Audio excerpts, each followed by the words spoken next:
Hey guys, welcome back. Tonight, I want you to imagine yourself not as a knight in shining armor, not as a king or a lord, but as the ordinary soldier, the man who carried the heavy spear, the one who walked endless muddy miles, and the one who had to figure out how to survive the night in a frozen medieval camp. We talk so much about battles, castles, and crusades, but rarely about what happened once the swords were sheathed and the campfires dimmed. How did these men actually sleep in tents without freezing to death? Because, let's be honest, romantic images of knights and banners don't usually include the harsh details of sleeping shoulder to shoulder on wet straw, with smoke choking the air and frost clinging to your cloak.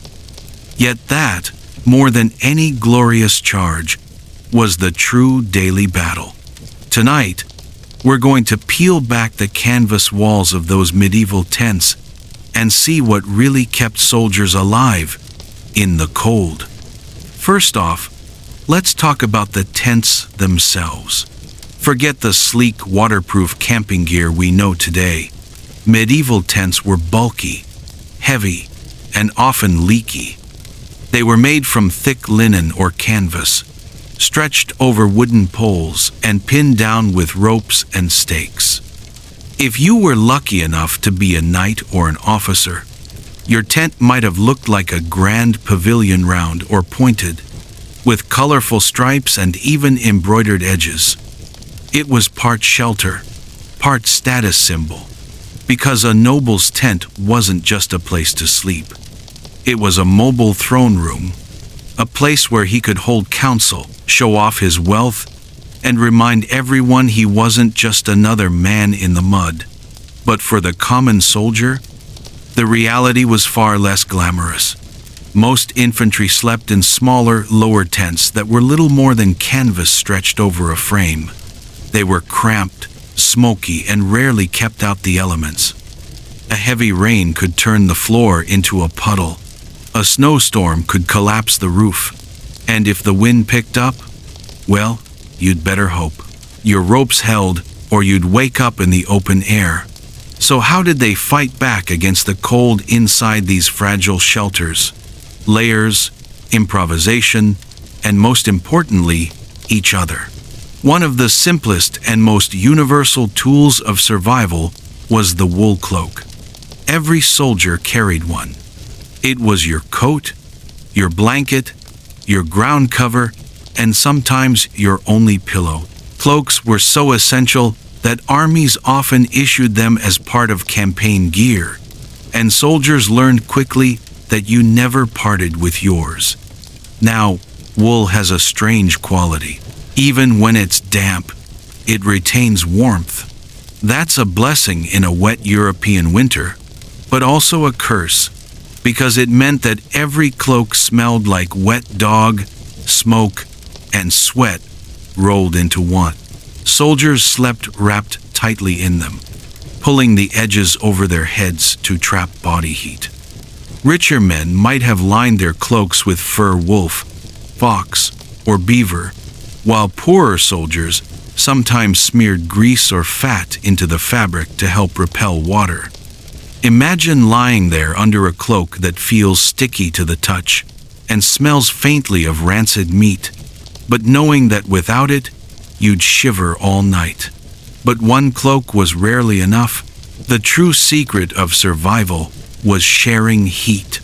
Soldiers slept shoulder to shoulder, hip to hip, sometimes even tangled in a heap like hounds in a kennel. Chroniclers of the Crusades and the 100 Years' War noted this again and again. Men pressed together, using each other like living furnaces. Was it comfortable? Not at all. Did it smell? Absolutely. But it worked. Warmth was a kind of currency, and the only way to get more of it was to share what little you had.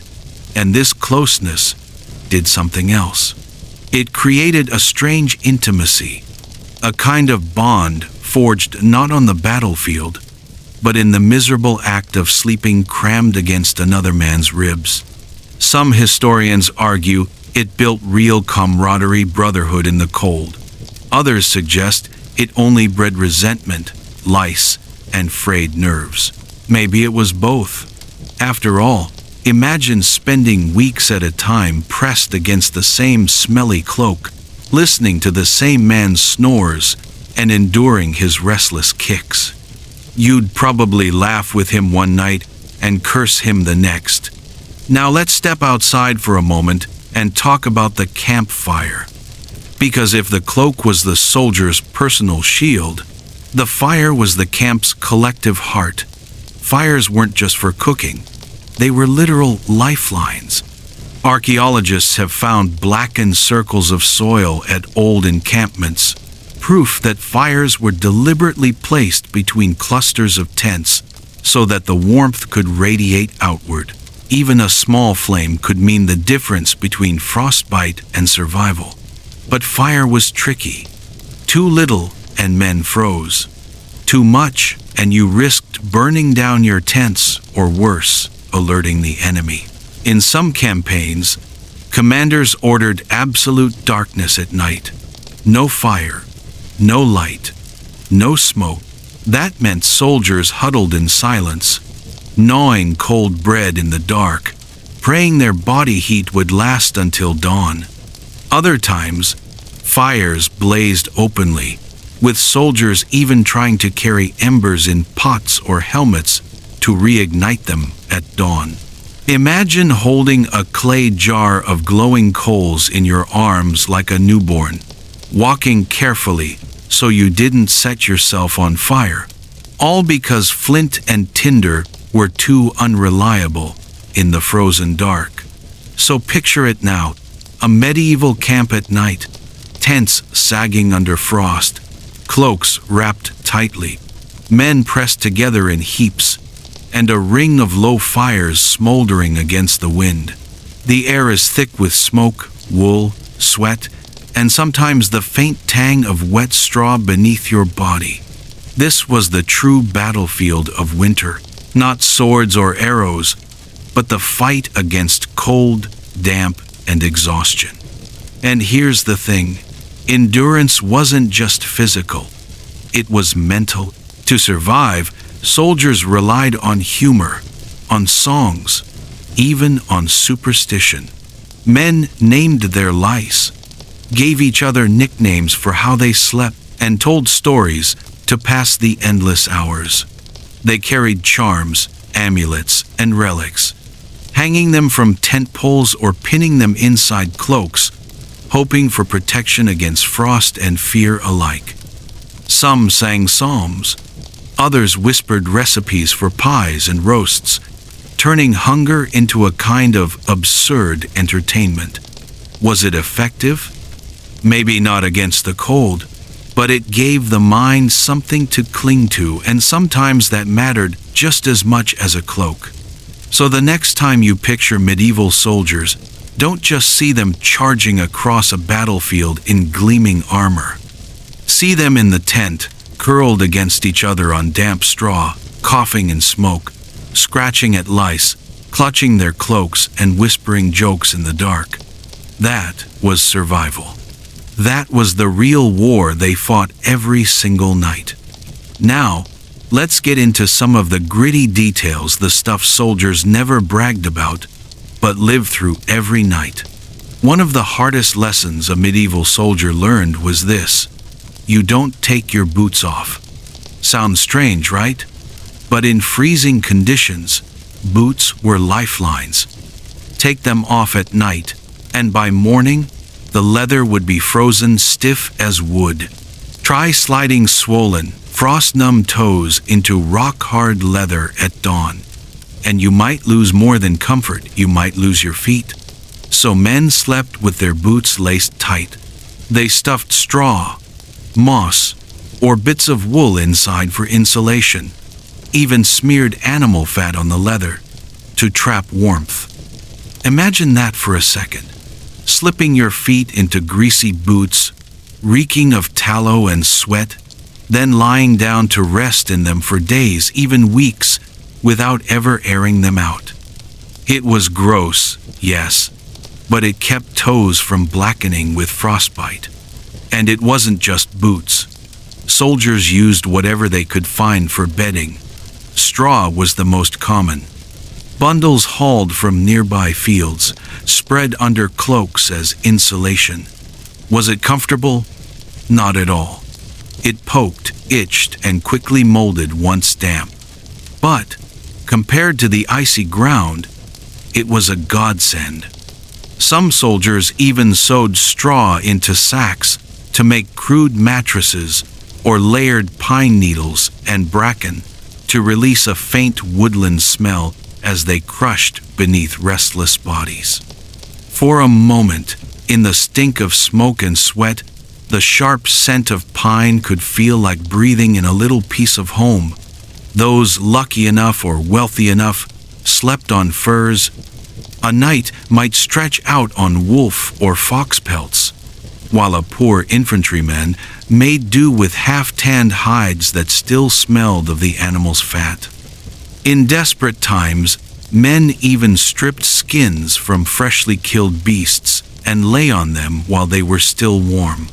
Picture it, the coarse hides steaming in the night air, sticky with blood, but radiating enough heat to save a man's limbs. Practical? Absolutely. Dignified? Not at all. And then there was the armor itself. The thick quilted gambeson, worn under steel, became a kind of mattress at night. Soldiers tossed it to the ground and collapsed on it like a lumpy cushion. Helmets doubled as pillows, hard, awkward, but better than pressing your head into frozen dirt. Everything designed for battle was reimagined as survival gear once the sun went down. Now here's something most people forget. Tents were not private. Soldiers slept packed tight, shoulder to shoulder, every cough, every groan, every snore amplified by the canvas walls. Privacy didn't exist. You didn't just smell your own sweat, you smelled the stew of dozens of men, smoke-soaked wool, damp leather, singed stew pots, unwashed bodies. Contemporary chroniclers even joked that you could find a medieval army long before you saw it, just follow the smell. Some commanders tried to mask the odor by scattering herbs like lavender or thyme on the ground. Did it help? Maybe for a few hours, until the sharper scent of sweat and rot overwhelmed everything.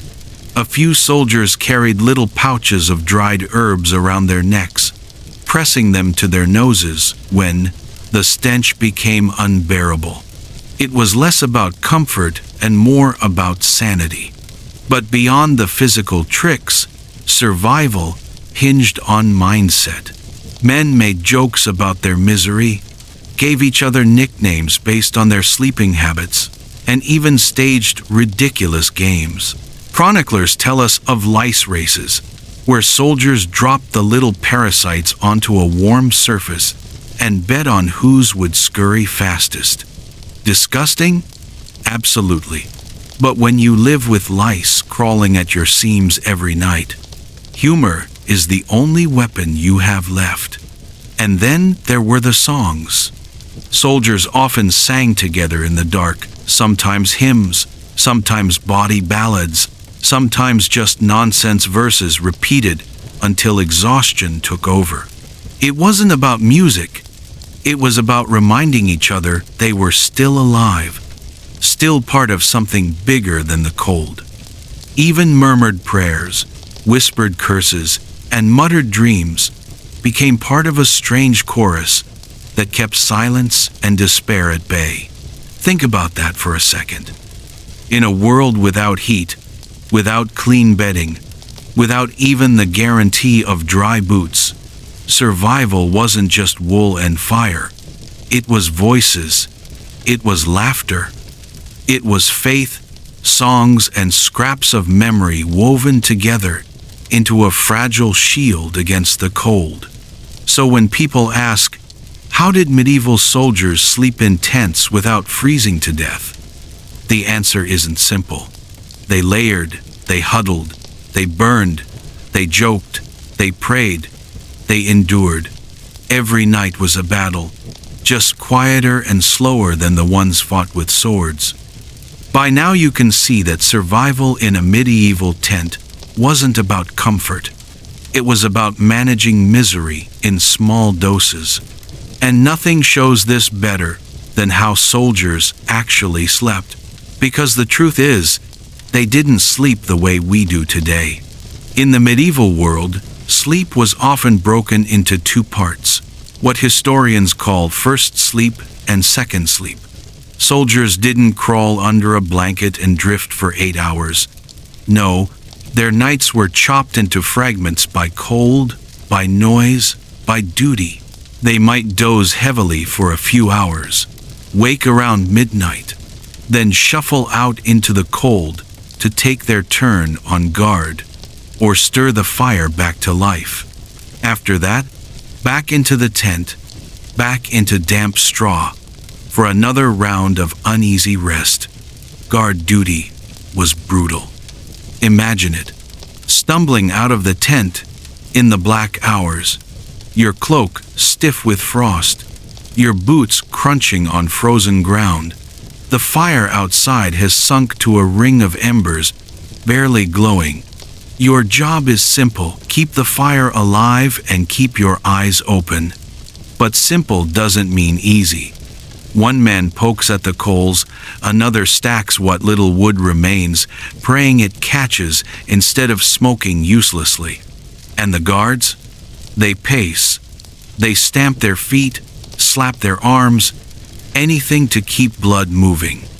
Some carry little wooden clappers or horns, not just to scare off intruders, but to keep themselves awake. Because if you nod off, even for a few minutes, the consequences are deadly. An enemy raid could wipe out the entire camp before anyone inside stirred. And here's a strange detail that crops up again and again in chronicles. The songs. Soldiers on watch often sang in low voices, not to entertain, but to stay awake. Sometimes it was a hymn, sometimes a bawdy rhyme, sometimes just nonsense repeated endlessly into the wind. You can picture it, a man pacing in the dark, spear in hand, muttering the same lines under his breath for hours, his breath fogging in the air. The men inside the tents half heard those sounds, woven in with snores, coughs, and mutters. And in a way, it became part of the camp's rhythm. Snores here, songs there, the crackle of a fire, the distant groan of horses shifting in their ropes. This strange soundscape was its own form of comfort. Silence was more terrifying. Silence meant the fire had gone out, or the guards had fallen asleep, or something worse was creeping toward camp. But even when the camp was safe, sleep itself was restless. Lice, fleas, the itch of damp wool, the stink of smoke, all of it conspired against rest. Men woke scratching, cursing, laughing grimly at the absurdity of their situation. Some chroniclers even joked that soldiers knew their lice better than their bunkmates, naming them, racing them, making humor out of discomfort. Because what else could they do? When the crawl of parasites becomes part of your skin, laughter is the only medicine left. And still, somehow, they endured. Some nights, men told stories, ghost tales, visions, rumors of saints and demons. Picture lying in a smoky tent at midnight, a neighbor whispering about spirits that wandered battlefields, about dead comrades knocking at canvas walls. Half the men laughed, half shivered, and no one slept easily afterward. But those stories mattered. They filled the dead hours, gave shape to fear, and reminded men that they weren't alone. This rhythm, first sleep, Guard duty. Second sleep wasn't just routine, it was survival. By dividing the night, by sharing the burden, by keeping voices and fires alive, medieval soldiers made it through one more set of hours in conditions that should have killed them.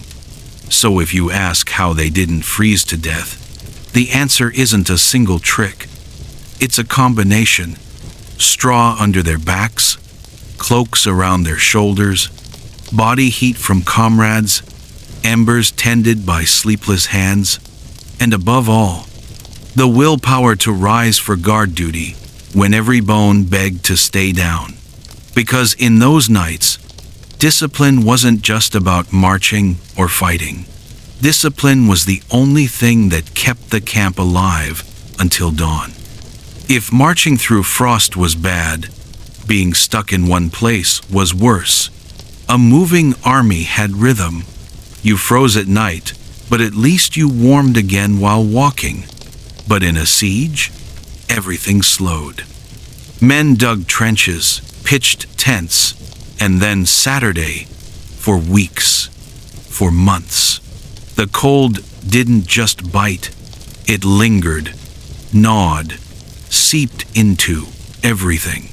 Chronicles of winter sieges describe tents collapsing under snow, canvas sagging under sleet, and soldiers waking in puddles where straw bedding had turned to sludge.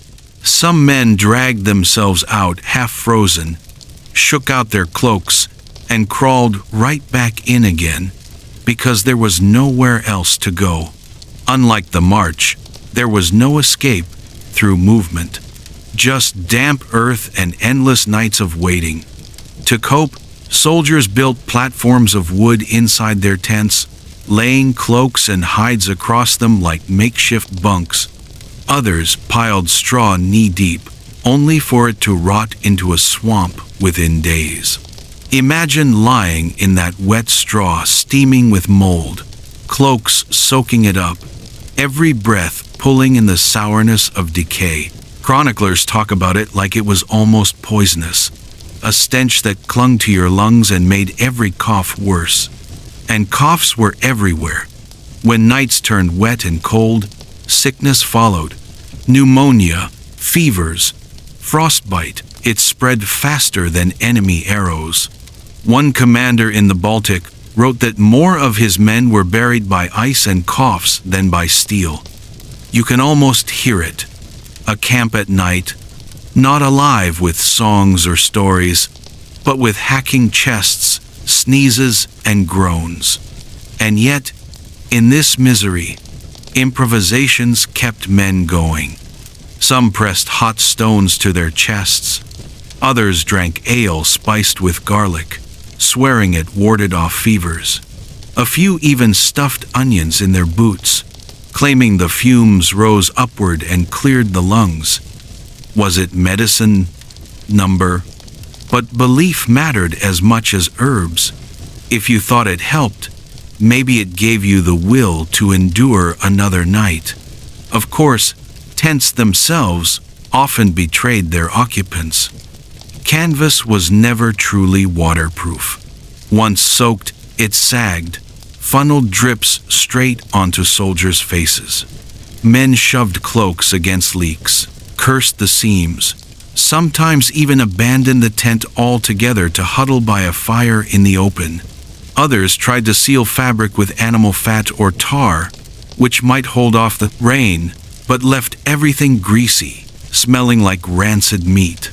Imagine crawling into your shelter at night and being greeted by walls that stank like a butcher's stall. Even in that stench, humor crept in. One soldier, dripping from a leaking seam, joked that he'd grow gills before morning. Another called it a baptism for sins no priest had heard. Laughter rattled through damp tents like fragile embers of warmth. Because if you couldn't laugh, you would drown in despair. Siege life turned tents into traps. Disease spread, straw rotted, water pooled. Horses stood shivering outside, ribs showing, their breath rising like smoke. From the city walls above, defenders didn't even have to fight. Time, weather, and sickness were already their allies. Yet soldiers stayed.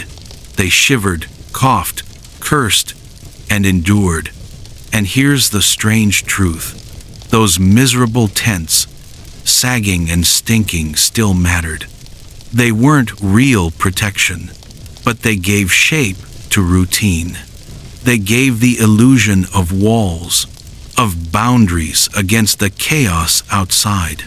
In war, sometimes that illusion is enough. Enough to let a man close his eyes and believe just for a few hours that he has shelter. If northern winters broke men with ice and damp, deserts had their own cruelty. At first glance, it sounds easier. Sand, sun, wide skies, surely warmth wasn't a problem. But every soldier who marched in the Levant, in North Africa, or across Spain's dry plains learned the same hard lesson. The desert was two-faced, scorching by day, mercilessly cold by night. Chroniclers from crusading armies tell us, men marched under a sun so hot it boiled sweat into their armor. Cloaks grew heavy with salt, stiff as boards by evening, and then, as darkness fell, the warmth was snatched away. The air turned razor sharp. Men who had baked at noon now shivered under starlight, teeth clattering, cloaks clinging damp with dried sweat. The contrast was its own form of torture. Improvisations sprang from desperation. Some soldiers dug shallow pits in the sand, lying inside and pulling cloaks over themselves so the earth acted like insulation. Others turned their shields into makeshift roofs, crouching beneath the curve of metal or wood to block the wind. A few swore by burying their feet in sand before dusk, hoping the day's heat would cling long enough to last until dawn. It sounds absurd, yet in the absence of blankets or furs, even the ground became a blanket. Fires were harder to keep alive than in Europe. Dry winds devoured sparks. Firewood was scarce. Soldiers scavenged twigs, dried camel dung, even scraps of broken wagons to feed flames. And still, most nights, the fire shrank too quickly, leaving men clustered around weak coals that glowed like dying stars. From a distance, a desert camp at night looked like a scatter of fireflies, drowned in a sea of sand. And the silence that was different too. No trees to rustle, no rain to patter on canvas, just vast emptiness. The occasional bark of a jackal or the eerie cry of a night bird. Every sound was magnified: the crunch of boots on sand, the pop of a coal, the creak of a rope. For soldiers, that silence was unnerving. Some muttered that it was as if the desert itself was listening. And yet, even here, humor cut through. A man would curse the cold and joke he preferred snow at home. Another would laugh that at least lice didn't breed as fast in dry air. Laughter rippled through the tents, thin but real, because in the desert, as in the north, humor was the last line of defense. Still, the danger was real. Records tell us men froze in deserts, unprepared for the swing between heat and frost. Was survival a matter of skill or just luck, night after night? Historians still argue, but what's clear is this: the desert stripped soldiers down to their most basic instincts, digging into sand, clutching a cloak, huddling close to weak embers. Nothing glamorous, nothing romantic, just survival in its rawest form. And when dawn finally came, the sun rose with vengeance. Heat returned so fast it felt like the night's chill had been a hallucination. But the men knew better. They carried it in their bones. They carried it in their coughs, their cracked lips, their hollow eyes. That was the cruel rhythm of desert campaigns: burn by day, freeze by night, endure both or die. Cold weakens a body. And when the body weakens, sickness finds its way in. Every medieval army knew this truth, but there was no real defense against it. Not the finest wool cloak, not the thickest gambeson, not even the bravest heart could keep illness at bay when men were packed into tents like damp firewood. Letters from commanders in the Baltic speak of winters where pneumonia and fevers cut down more soldiers than enemy arrows. Coughs became the drumbeat of a camp. At first it was one or two men hacking in the dark. Then the sound multiplied, spreading from one tent to another until the entire camp rattled, as if gravel had been poured into every chest. Inside the tents, it was suffocating. Smoke clung to the canvas, mixing with the sourness of sweat and the sickly sweet tang of fever. Men wrapped themselves tighter in cloaks, not for warmth, but to hide the shaking of their bodies. And still, the coughing grew louder, harsher, until it drowned even the sound of the fire. The treatments they tried sound strange to us now, but desperation doesn't leave much room for reason. Some soldiers swore by drinking hot ale laced with garlic, convinced it burned sickness out of the lungs. Others pressed heated stones to their chests, wrapping them in cloth to chase away rattling coughs. And then there were the more bizarre remedies. Men stuffed onions in their boots, certain the fumes would travel up through the blood and cleanse their lungs. You can almost imagine the stench: onions, smoke, sweat blending into one unbearable haze. Modern historians still debate how devastating these camp illnesses really were. Some argue they were the true executioners of armies, felling more men than steel. Others claim medieval soldiers were hardened to sickness, their bodies more accustomed to exposure than ours. The truth is probably both. Some camps became graveyards of coughs, while others endured, fueled by sheer stubbornness. But what strikes you most in the records isn't just the death toll. It's the humor. Even while coughing blood into straw, soldiers joked. One man is said to have wheezed that his breath was so foul it would scare enemies away. Another turned his fit into a performance, singing broken songs between coughs until the tent shook with laughter. It wasn't medicine, but it mattered. Because in those moments, laughter reminded them they were still alive, still more than sickness, still men with voices, not just husks waiting to be buried under frost. The irony was cruel. At night they dreamed of warmth hearths at home, bread baking, a feather mattress. Some swore the dreams were so real they woke tasting roasted meat or smelling their mother's kitchens. Others dreamed of strange eternal flames, holy fires that never died, convinced these visions were divine promises of survival. Were those dreams omens, or just fever hallucinations? Scholars argue, but the effect was the same. Dreams gave men what reality denied them: comfort. Even false comfort can keep a body moving until dawn. And so, the medieval soldier's fight wasn't just against the enemy, or the cold, or the storm outside the tent. It was against the creeping sickness within it. Every cough in the dark was another reminder. Survival was never guaranteed. If cold gnawed at the flesh and sickness hollowed the lungs, then despair was the enemy that attacked the soul. And soldiers knew, perhaps better than anyone, that a man who gave up in his mind was already lost in his body. That's why, alongside cloaks and fires, armies carried something far less tangible but just as essential: Morale.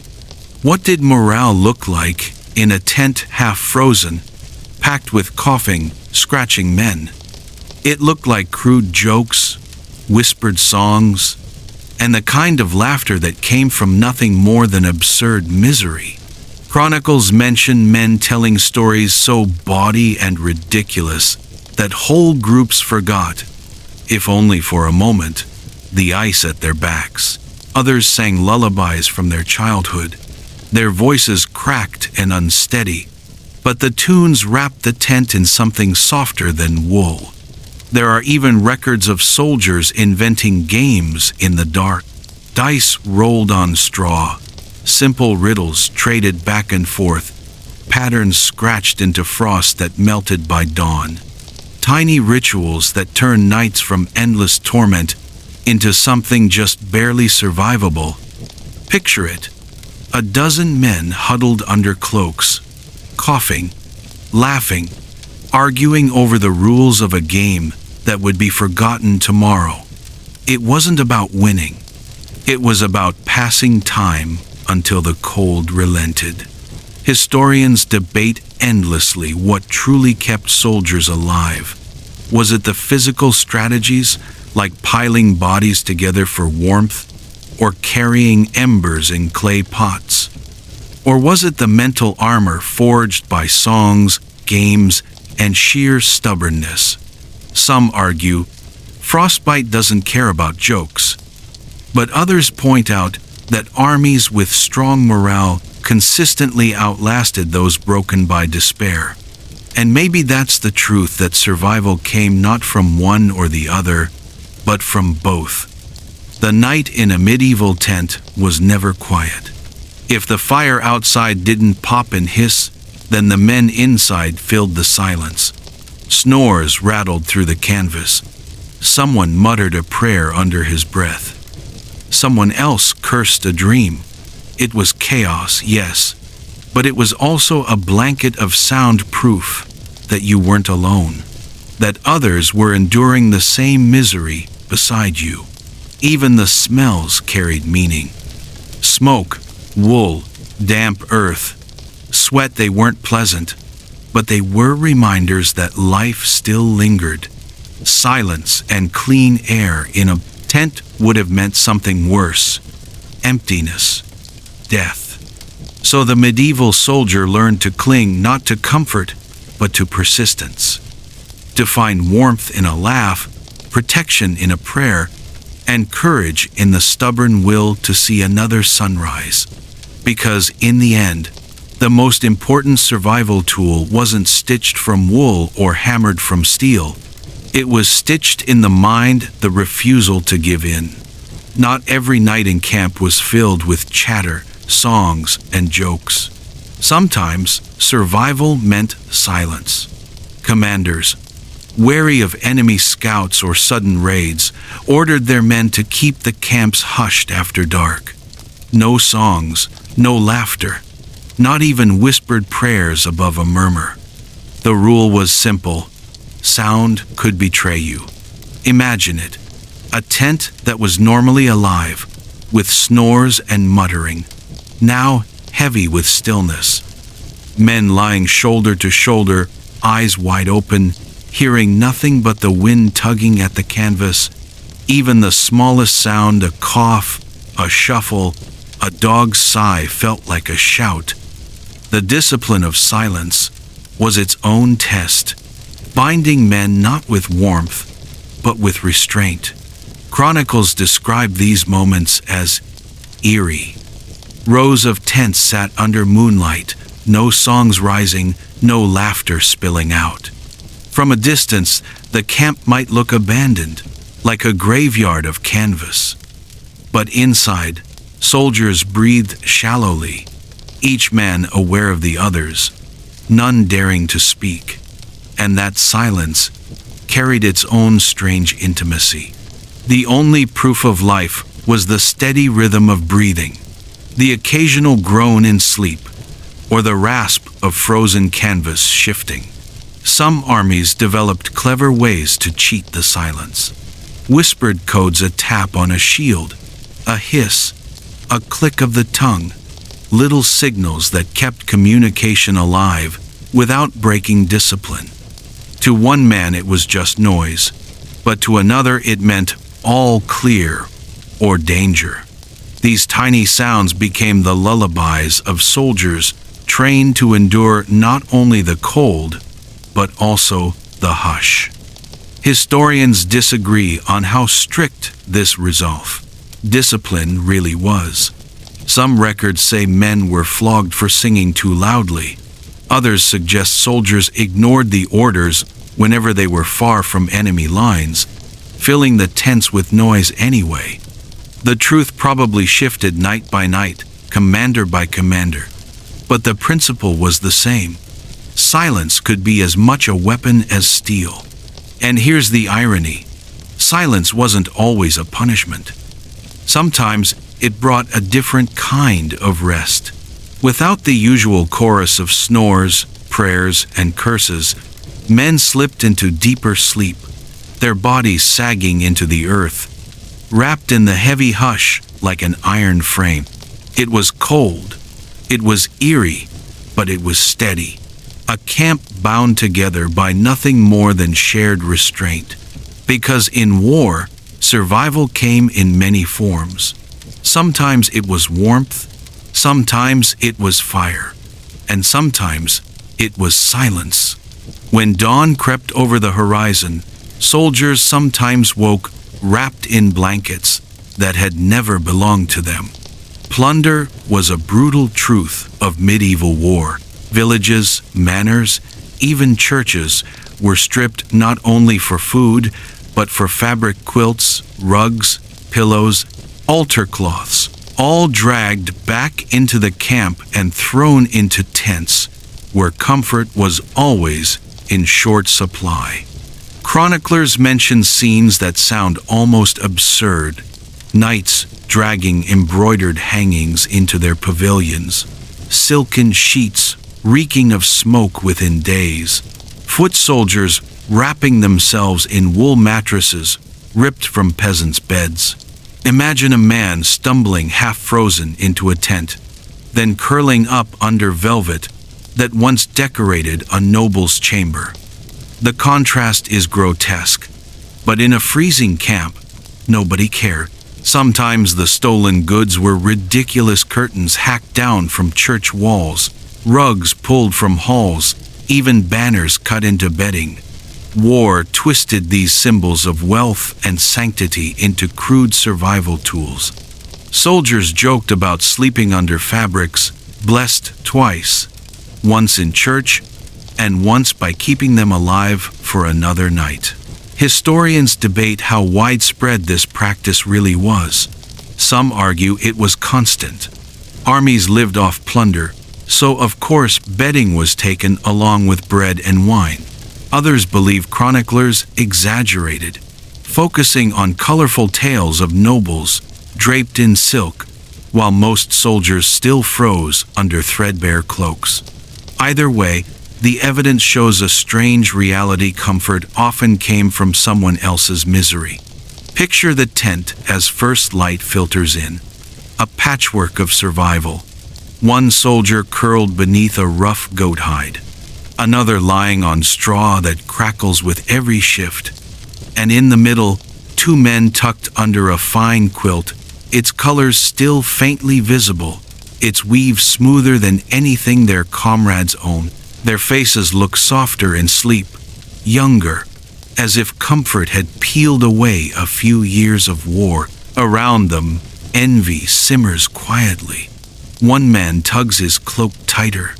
Another mutters that loot never falls to the poor, yet no one dares rip the blanket away. In a frozen camp, warmth becomes sacred, no matter its origin. The fabric once touched by nobility or blessed in a church now exists for one purpose only: to keep a soldier alive until dawn. And that is the strange truth of survival in medieval war. Tents were not just filled with men and cloaks, but with fragments of other people's homes. War stole comfort and transformed it into necessity. Every stolen blanket was proof that survival demanded not just endurance, but also the spoils of conquest. For all the furs looted from villages or the velvet dragged from noble halls, most medieval soldiers slept on something far humbler: straw. Dry, brittle, scratchy stalks pulled straight from nearby fields. It wasn't luxury, but it was a barrier. And in the fight against frozen earth, even a thin layer mattered. Chroniclers describe wagon loads of straw being carted into besieged camps, parceled out like rations. It was insulation in its simplest form. Soldiers spread it beneath their cloaks, stuffed it into boots, even piled it in mounds that turned damp ground into something barely tolerable. The sound of an army settling into camp often wasn't just the clank of armor, but the crunch of straw being scattered across the soil. There were clever improvisations too. Some men stitched straw into sacks, creating crude mattresses that could be rolled and carried. Others layered rushes and reeds, pointing the sharp ends downward so they wouldn't stab through cloaks. Archaeological digs have even uncovered hints that bracken and pine needles were sometimes used instead, chosen for the faintly sweet scent they released when crushed. Imagine that: a tent reeking of sweat and smoke. Yet when a man shifted on his bedding, the smell of crushed pine needles drifted up like a whisper of the forest. But straw had its limits. Once damp, it was almost worthless. Mold crept in, vermin nested, and what was meant to be a cushion turned into rot. Chroniclers mention soldiers waking with their hair literally frozen to the straw beneath them, stuck until they tore themselves free. And yet, even rotten straw was often better than nothing. Picture the scene inside a crowded tent. Cloaks spread on uneven piles of stalks, boots lined along the flap, gambesons tossed on top to weigh the bedding down. Straw clings to every surface, sticking to hair, scratching faces, leaving men looking as if they sprouted whiskers overnight. No one bothers to brush it off anymore. It is part of camp life, another layer of discomfort so familiar it barely registers. And still, soldiers were grateful for it. A man might curse his cloak for being damp, his boots for being stiff, his tent for leaking, but he would sigh with relief when he lay down on even a thin cushion of straw. Because in a world where the frozen earth could suck the heat out of your body faster than any enemy blade, straw was not just bedding, it was survival. That was the strange paradox of medieval war. Comfort was relative. A knight might sleep on velvet plunder, a common footman on straw, yet both shared the same goal: not to wake in ice. The luxury of one and the scratchiness of the other pointed to the same truth: anything between flesh and ground was a blessing. Morning in a medieval camp did not arrive gently. It clawed its way in with frost. The first thing a soldier often noticed was not light, but stiffness, his cloak frozen where damp had seeped in overnight, the fabric crackling like thin wood as he tried to move. Every seam of the canvas tent glittered with ice crystals, white lines sketching the outline of his prison. Chroniclers wrote of men waking to find their boots so stiff with frost they could stand upright on their own. Some even joked darkly that their shoes had become statues, frozen soldiers lined up without feet inside them. Others discovered their beards iced into their cloaks, the hair locked in place until they tugged themselves free, tearing strands out with curses. Armor, too, turned traitor in the cold. Helmets and breastplates left outside or near tent flaps were often glazed with frost, so bitterly cold they burned the skin at first touch. Soldiers had to warm their gauntlets by the fire before slipping them on, or else risk numb fingers that could not grip a weapon. Even shields, soaked from the night's snow or rain, froze stiff enough to split at the seams, and the air itself, it cut as sharply as a blade. Men breathed shallowly, their lungs aching as if they were inhaling glass. The first coughs of the day echoed through tents, hoarse and ragged, followed quickly by groans as men stretched stiffened joints. One account describes an army in the Baltic so frozen that soldiers cracked open their armor pieces in the morning, like splitting ice from riverbanks. Yet, for all this misery, the march could not wait. Commanders barked orders, drums beat, and men hauled themselves upright. Cloaks, stiff as boards, were tugged into place. Boots were forced onto swollen feet. And with every step, the crunch of frost announced that the day had begun, whether the men were ready or not. Some tried desperate tricks to jolt themselves awake. A handful of snow rubbed across the face, stinging like 1,000 needles. Others stamped their boots until blood flowed again, ignoring the blisters forming inside. Chroniclers tell us that soldiers joked about being reborn each morning, not out of joy, but because they felt like corpses dragging themselves back into motion. The silence of these mornings was telling. Men spoke little. The cold stole not just breath but words. The only sounds were the snapping of frozen rope as tents were struck, the groan of wagon wheels stiff with ice, and the weary crunch of hundreds of boots grinding over frozen earth. But even here, amid frost, silence, there were flickers of humanity. One soldier joked that he could use his frozen cloak as a shield. Another cursed his boots, then laughed when they smoked by the fire, nearly catching a light. That laughter rippled through the camp, weak but real. It was proof that humor could thaw spirits even when the body remained numb. So, as the pale sun rose reluctantly into the sky, men marched again. They carried not just their weapons and armor, but the weight of the night that had frozen them stiff.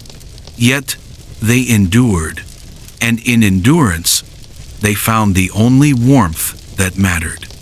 Once the tents were packed, the fires smothered, and the wagons groaned into motion, the army became a moving river of misery.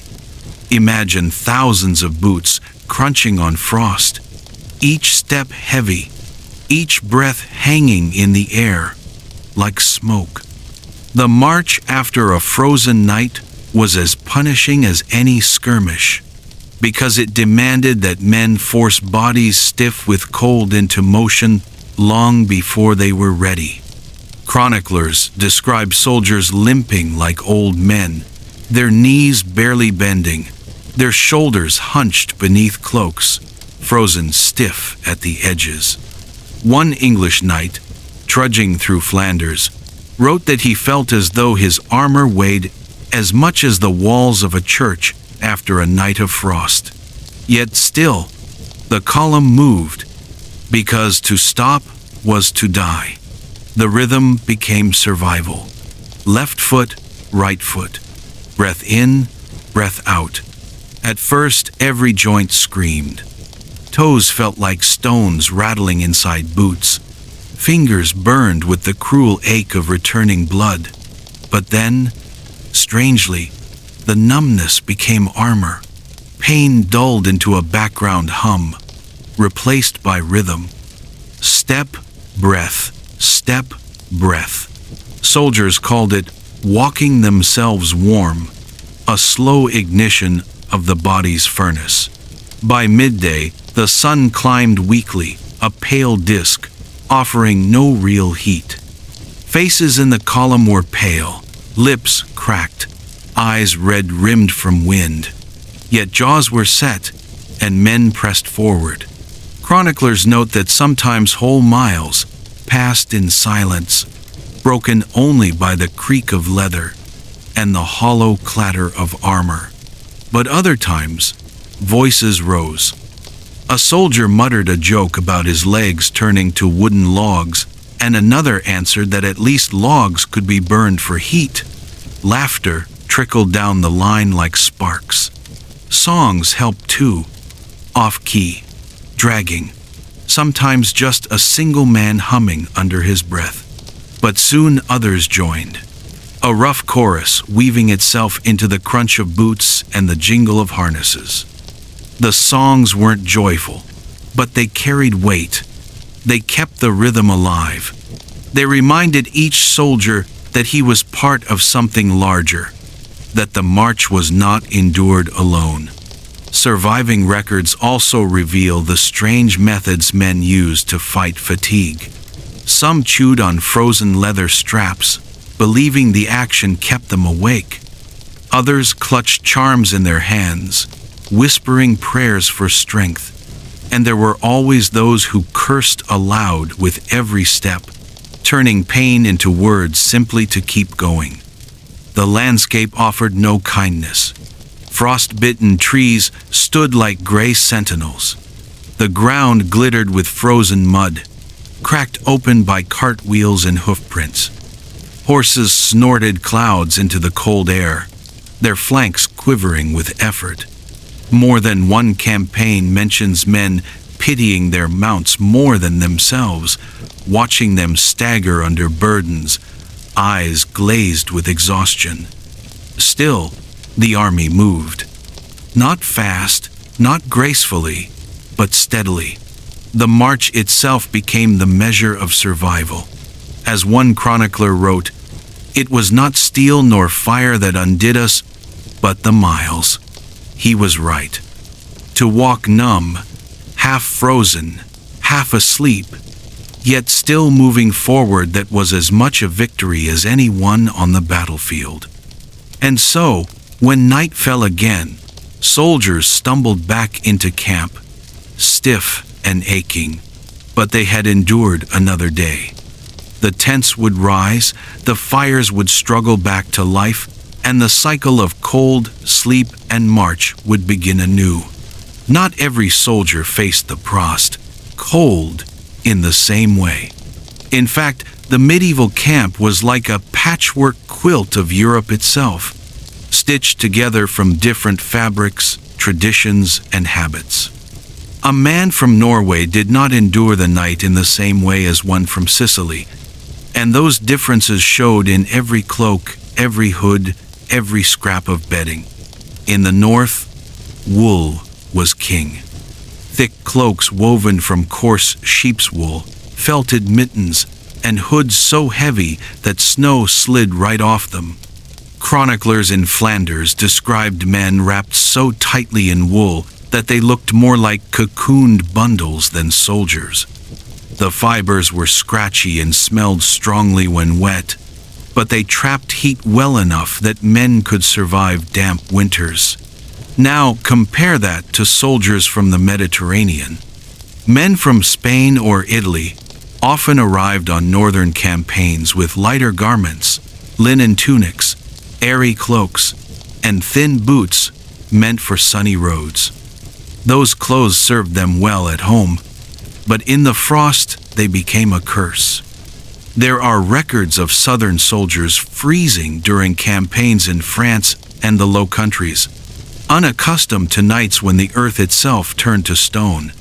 Many had to improvise, layering spare shirts, wrapping scarves around boots, or stuffing their cloaks with straw like makeshift insulation. Some traditions came from shepherds and farmers. Scots and Norsemen, raised in damp climates, stuffed their boots with moss or raw wool, a trick passed down from tending flocks. It wasn't comfortable, but it was clever. Moss held heat and absorbed moisture at the same time. Meanwhile, Italian soldiers on alpine marches were noted for peeling off 3, 4, even 5 shirts at dawn, each one stiff with frost, but each one clung to, because even frozen linen was better than bare skin.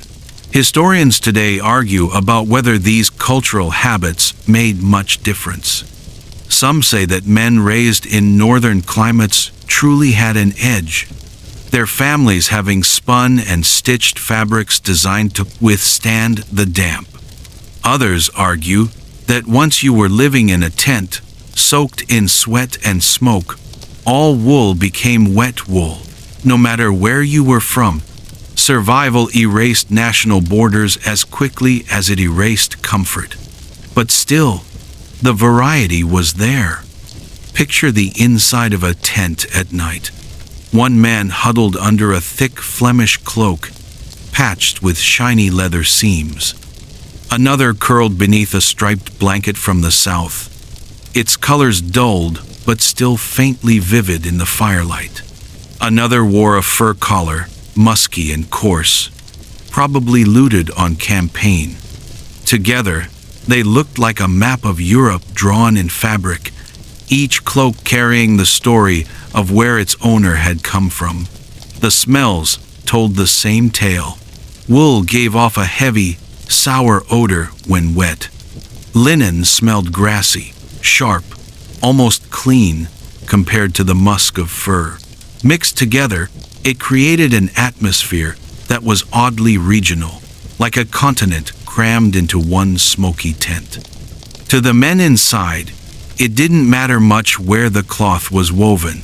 What mattered was whether it kept the frost at bay until dawn. And so, survival at night became less about who you were and more about what you had managed to carry. Some wrapped themselves in family heirlooms, cloaks passed down for generations. Others slept under fabric ripped from a plundered village, stripped of its meaning, but still serving the same purpose: to keep one soldier alive in the dark. When you step back and look at the camp from above, you see it clearly.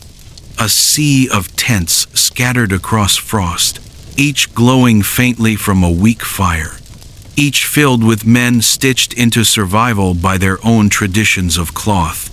The battlefield erased language and heritage, but in the night, when the cold pressed hardest, every cloak was a reminder of where you were born. If marching through frozen mornings was misery, a winter siege was torment drawn out for weeks, even months. On campaign, at least the rhythm of walking carried men forward, kept blood moving, gave the illusion of progress. But during a siege, the army stood still. Tents sagged in the same mud day after day, while snow, rain, and wind pressed down harder with each passing night. The battlefield was no longer about swords and arrows, it was about outlasting the elements.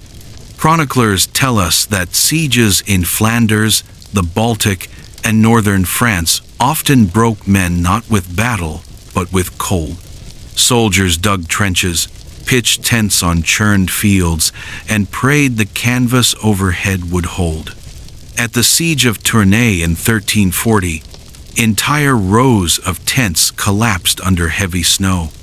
Men clawed their way out half frozen, only to crawl back beneath sagging fabric patched with rope and whatever scraps they could find. Unlike a march, where misery ended with movement, siege life meant stagnation. Soldiers huddled in damp shelters, listening to storms batter the canvas, each night a test of patience as much as endurance. Fires smoldered but never fully banished the wet. The ground turned to sludge underfoot, straw rotted into black mush, and cloaks clung to bodies like sodden rags. Imagine waking in the morning to find your bedding steaming like compost, its stench thick enough to make you gag before you even stood up. And yet, men improvised. Some raised wooden pallets inside their tents, laying cloaks across them like crude bunk beds. Others piled straw knee-high, hoping to stay above the mud, only for it to ferment into swamp after a week of rain. A few lucky knights brought rugs and carpets looted from noble houses, draping them over platforms so their tents felt almost civilized compared to the hovels of common soldiers. But comfort never lasted long. Water always found its way inside. The stench was infamous. Chroniclers often mentioned the smell of camp before they mentioned the bravery of men. Imagine it. Smoke that refused to rise in damp air, mildew blooming in soaked wool, straw decomposing under bodies, sweat trapped in tunics never washed. Add to that the coughing of men packed in too tightly, fever spreading in the night air, and you begin to understand why siege camps sometimes killed more soldiers than enemy arrows. Some commanders tried to fight back against the filth. They scattered herbs, lavender, thyme, rosemary across tent floors to mask the odor, or ordered rushes to be replaced when rot set in. It may have helped for a few hours, but soon the sharp, pleasant fragrance of crushed herbs faded, leaving only the heavier perfume of human misery. Still, men found ways to endure. They carved charms into tent poles, believing symbols of saints would hold the canvas upright. They pooled into larger tents, sharing heat and laughter, telling stories until the sound of dripping water was drowned out. One soldier boasted that he had stayed dry 3 nights in a row thanks to a stolen fur cloak, while another muttered that he'd trade his sword for a straw mattress that didn't rot beneath him. Humor became the only shield when the cold and wet pressed too hard. Step outside such a siege camp and you'd see the same story everywhere. Rows of tents sagging under frost, trenches filled with foul water, men stumbling with buckets only to see it seep back in. Horses stood with ribs showing, steam rising faintly from their flanks. Fires hissed and sputtered, refusing to burn properly in soaked wood. From the city walls above, defenders looked down and knew time and weather were already their allies. That was the cruelty of winter sieges. The enemy didn't always need to fight. They could let the snow, the rain, and the cold do the killing. When people think of deserts, they imagine unbearable heat, the glare of the sun baking everything into dust. But for medieval soldiers, the greater surprise came after sunset. Once the sun dipped below the horizon, the warmth vanished, as if snatched away by invisible hands. The same sand that scorched feet during the day turned bitterly cold at night. Chroniclers of the Crusades in the Levant, as well as Moorish campaigns in Spain, described the same jarring rhythm: swelter by day, shiver by night. Cloaks soaked with sweat in the afternoon hardened like boards after dark, clinging to the skin with an icy grip. Men who thought they had escaped the northern snows soon realized the desert had its own cruelty. The silence was different too.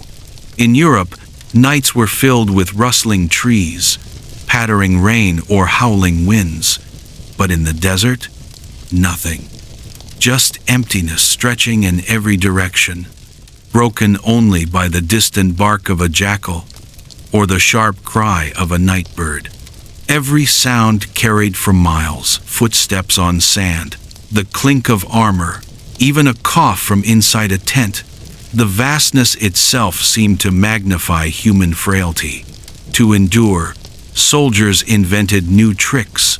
Some dug shallow pits in the sand, laying down inside and covering themselves with cloaks so the earth itself could serve as insulation. Others buried their feet in still warm dunes, hoping to trap the last traces of heat left by the day. Shields, usually a tool for battle, became makeshift roofs, tilted to block the cutting wind. Fires were rare because wood was precious. Sometimes soldiers burned dried animal dung, just to coax out a few minutes of flame. The irony, of course, was that even when fires were lit, the desert winds devoured them. Sparks danced upward, only to be swallowed by the dark sky, leaving men huddled in half-light, their breath fogging in the dry air. Seen from above, a crusader camp looked like a scattering of fireflies trapped in a vast ocean of sand. Humor still found its place, because it had to. One soldier was recorded joking that he preferred the snows of home to this cursed land where you sweat and freeze in the same day. Another pointed out that at least lice didn't thrive as well in the dry air, and the whole tent roared with laughter, half mad, half grateful for even that small relief. But desert nights carried risks beyond discomfort. Cloaks stiff with dried sweat clung to skin, chafing until sores festered. Throats cracked from the dust, men coughing hoarsely as though their voices had turned to parchment. And for every man who laughed, another shivered too violently to sleep, praying only that dawn would return quickly with its brutal sun. That was the rhythm of desert campaigning, days that cooked you, nights that froze you, and soldiers caught between the two, learning that survival wasn't about comfort, but about adapting to whatever cruelty nature threw next. The desert cold was cruel, but in truth, the deadliest killer of medieval soldiers wasn't always the weather or the enemy's blade. It was sickness. Long nights in damp tents, damp cloaks, and smoky air slowly broke down even the strongest bodies. Chroniclers from campaigns across Europe and the Holy Land often admitted it outright. More men were lost to fever, coughs, and frostbite than to combat. One commander in the Baltic winter even wrote bitterly that the ice was our truest foe. His men were buried not by arrows, but by illness. Think of the conditions. Straw bedding turned to black sludge after days of rain. Cloaks were never fully dry, wool heavy with smoke and sweat. Fires filled the air with acrid haze that burned the lungs. Every cough rattled through a tent like a drumbeat. And once a cough started, it spread. Soldiers tried what remedies they could. Some drank warm ale laced with garlic, swearing it chased chills from the chest. Others wrapped hot stones in cloth and pressed them to their ribs, praying the heat would burn away the sickness. And then there were stranger cures. Slices of onion stuffed into boots because men believed the fumes traveled upward and cleared the lungs. Can you imagine the smell? Smoke, sweat, damp wool, and onions mingling in a tent already choking with human bodies? Survival often meant tolerating that stench because belief, no matter how absurd, gave comfort. Modern historians debate how bad it really was. Some argue entire armies were decimated by disease, leaving only skeleton crews to march. Others suggest medieval soldiers, hardened by a lifetime outdoors, endured better than we imagine. Did letters and chronicles exaggerate the misery for effect, or did cold nights truly create graveyards of coughing men? The answer lies somewhere in between. Inside the tents, the sounds never stopped. One man hacked into the straw, spitting until the ground stank. Another muttered through shivers that his ribs felt like knives. Others sneezed explosively, groaning as the noise rattled already frayed nerves. The camp was alive, not with songs or prayers, but with sickness. And the smell different now.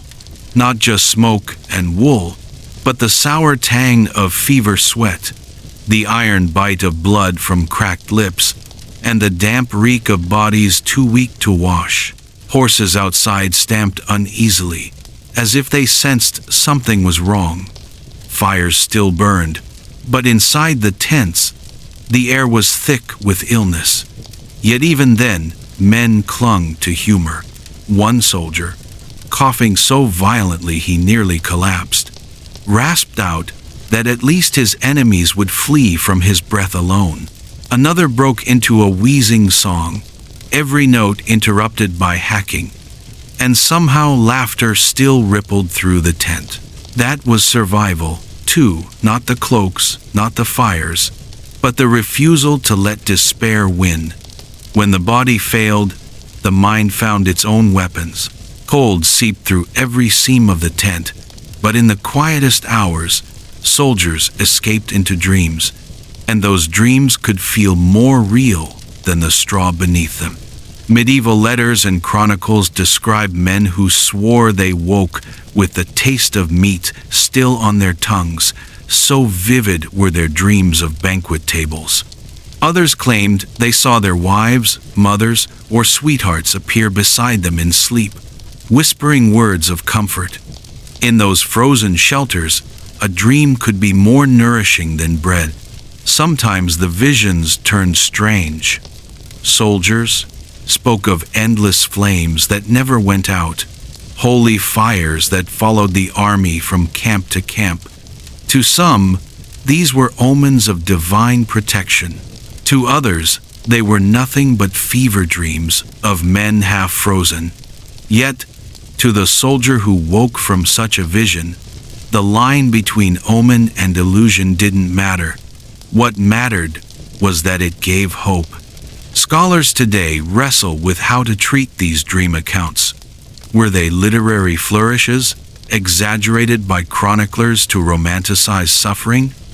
Or were they genuine survival mechanisms, the mind's way of conjuring warmth when the body had none? Some historians lean toward the latter, noting that memory and imagination are powerful shields when reality offers no comfort. Inside the tent, the air was thick with these murmured visions. One man muttered the name of a woman, voice cracking as if he were on the edge of tears. Another smacked his lips in his sleep, savoring the phantom taste of pies or stews. A third jolted awake with a shout, then cursed, embarrassed at the nightmare that had ripped him from slumber. The tent became a chorus of dreams, some sweet, some terrifying, all fragile. Even in half-sleep, voices wove through the smoky dark. To any outsider, it might have sounded like nonsense, but to the men inside, those dreams stitched together something vital. A reminder that warmth, food, and love still existed somewhere, even if only in memory.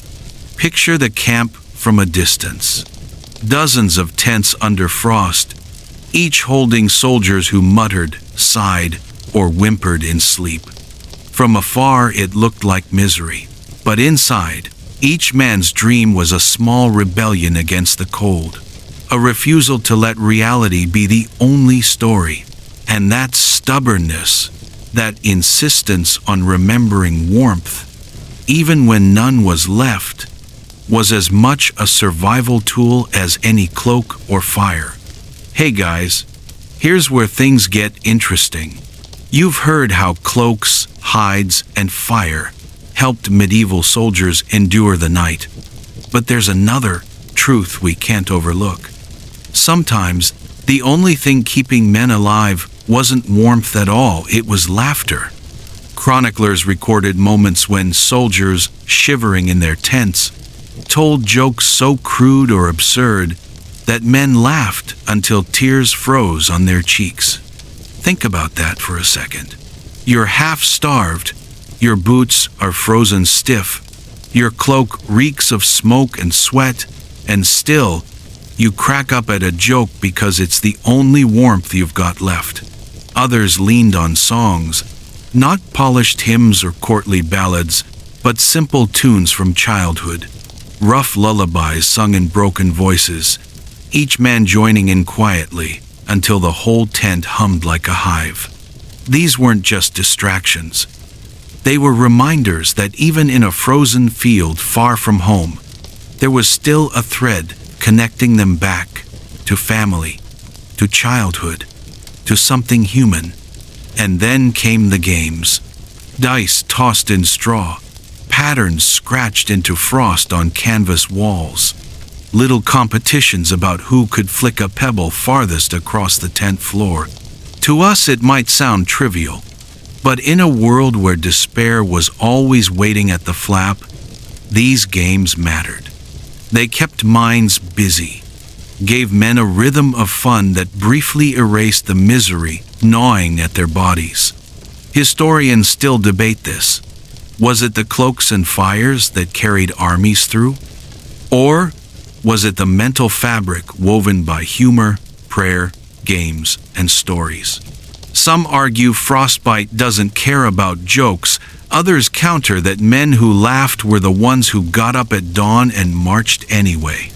So maybe the real answer is that survival required both the scratchy cloak on your back and the joke that made you forget it for a moment. The straw beneath your body and the lullaby that softened its edge. Endurance wasn't stitched from fabric alone. It was stitched from voices, laughter, and sheer stubborn hope.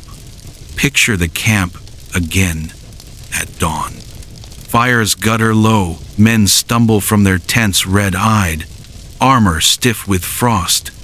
It looks like misery from afar. But up close, you see the miracle. They endured. They slept half-frozen, woke aching, but still rose. And that is the secret weapon against winter. It wasn't just cloaks or straw. It was willpower, carried in laughter, song, and the belief that another sunrise was worth chasing. By now we've seen how laughter, cloaks, straw, and even dogs helped soldiers cling to life in freezing nights. But survival wasn't just about huddling through the dark. It was also about what happened the moment dawn arrived. And here's the blunt truth. Discipline, more than warmth, kept armies alive. Chroniclers of the 100 Years' War, the Crusades, and countless winter campaigns all make the same point. When morning came, men didn't get to roll over and groan about the cold. Orders came quick. Pack the tents, gather the gear, march. Even if your boots were frozen solid and your cloak cracked with frost, you were expected to move. Imagine crawling out of a half-collapsed tent, your beard frozen stiff to your hood, and hearing the horn blast or the drum beat. There was no time to pity yourself. Movement itself became medicine. The rhythm of marching left, right, was the only way to shake stiffness out of limbs before frostbite set in. Some commanders even encouraged brutal little rituals to shock life back into their men. Records describe soldiers rubbing snow across their faces, splashing icy water onto swollen feet, anything to force circulation. Harsh? Absolutely. But it worked.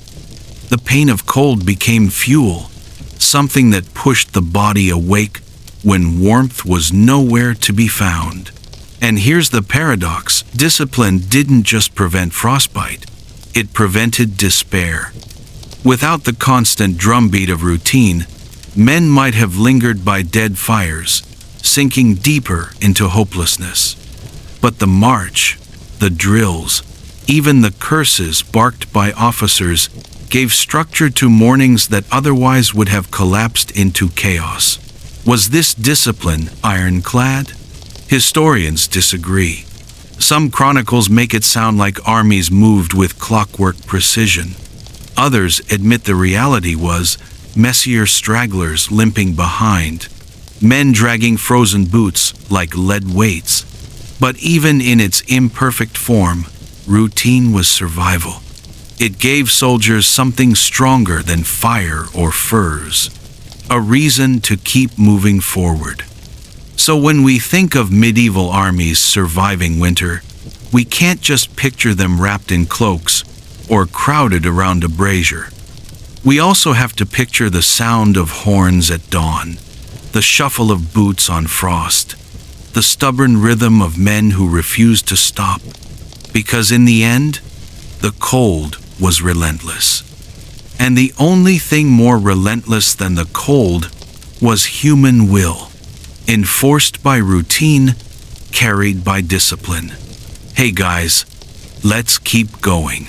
We've already spent long nights inside the canvas walls of medieval tents, sharing the breath of weary men, the scratch of straw, and the crackle of fire.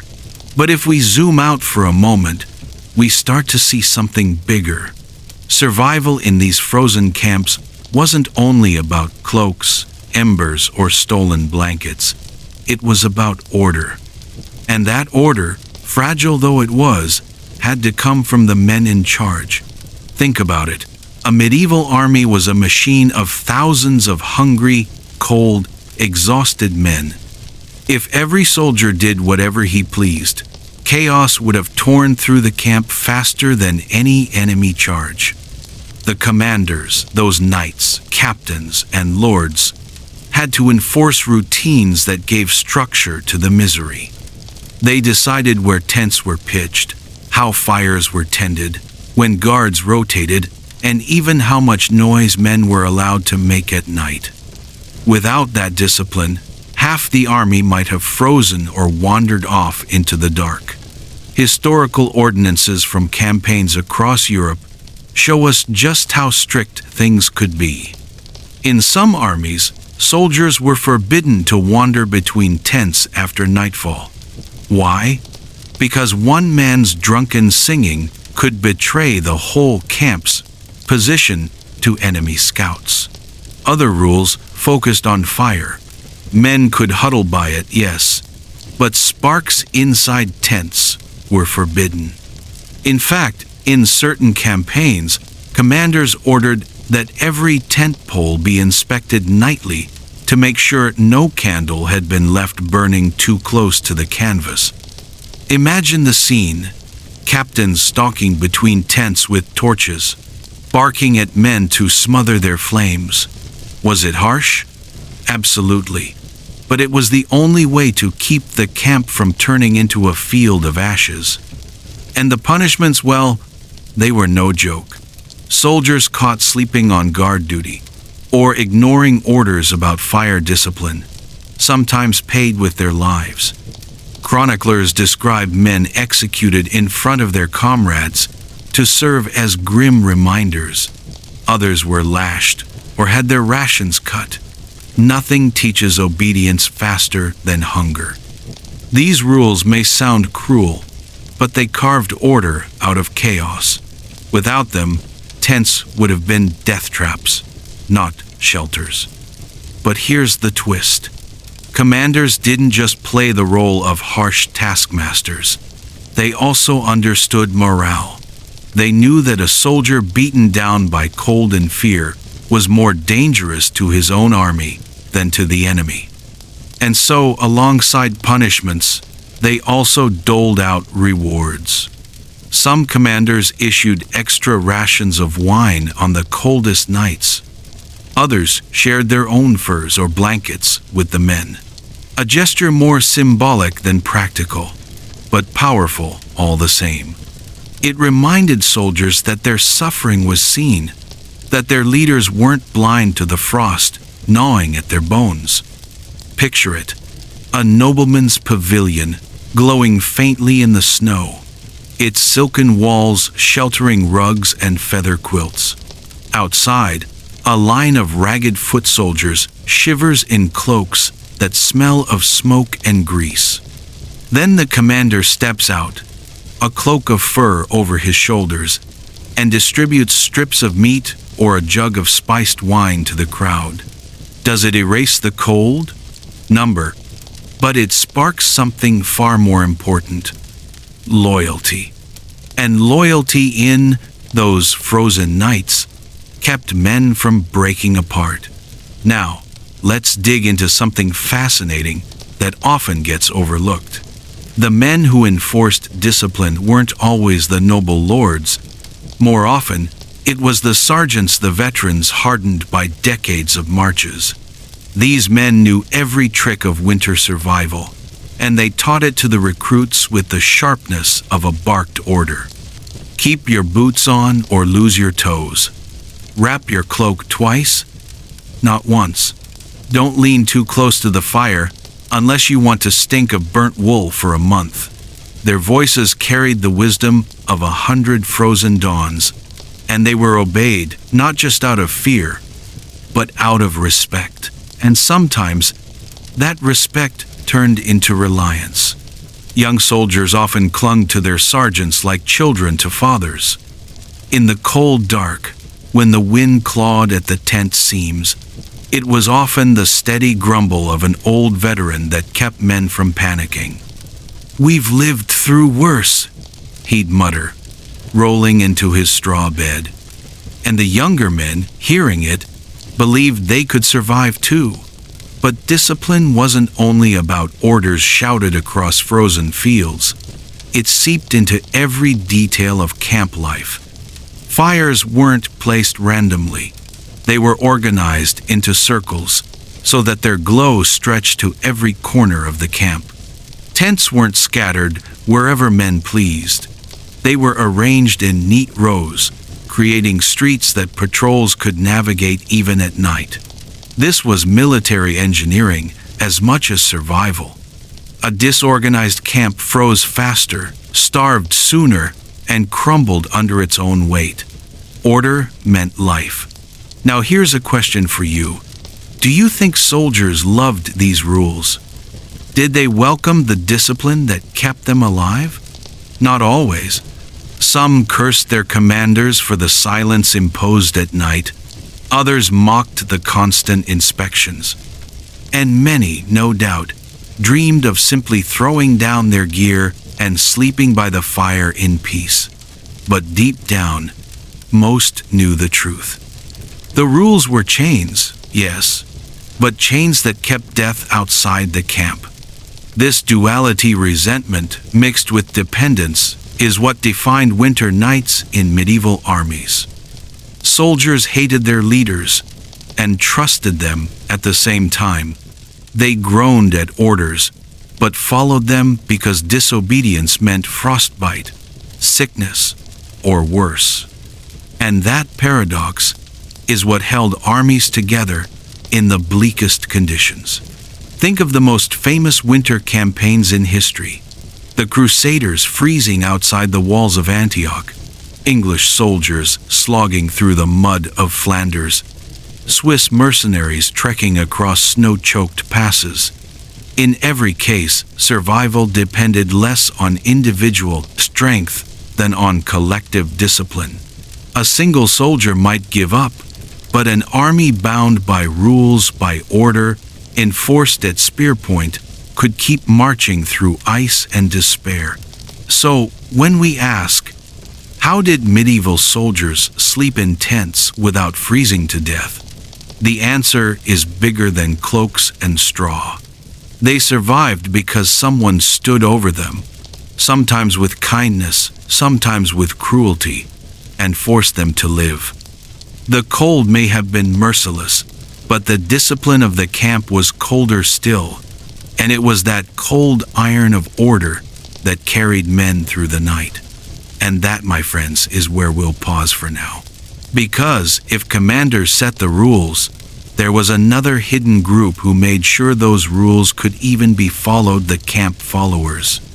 The unsung shadows of every medieval army.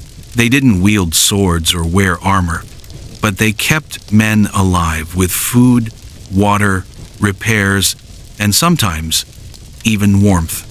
And their story is one of the most overlooked chapters in the tale of survival. We've seen how order and discipline were the backbone of medieval survival. But let's be honest, rules alone don't fill empty stomachs or patch torn cloaks. Behind every army, in the mud and smoke, moved another army, one without swords and shields. These were the camp followers, the wives, children, merchants, laborers, and hangers-on, who carried the heartbeat of survival when everything else froze. If you picture a medieval army camp as nothing but rows of soldiers' tents, you're missing half the scene.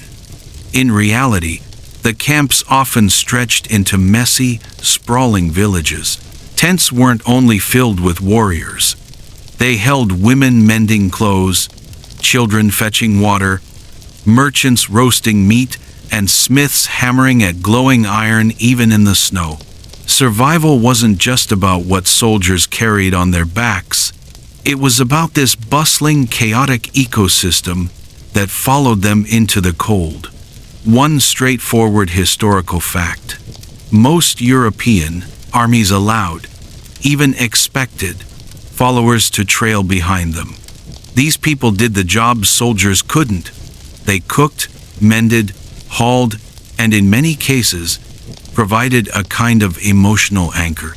Picture a soldier stumbling back to camp after a day of marching through frost, only to smell stew bubbling from a pot, or to see someone he loved sitting by the fire.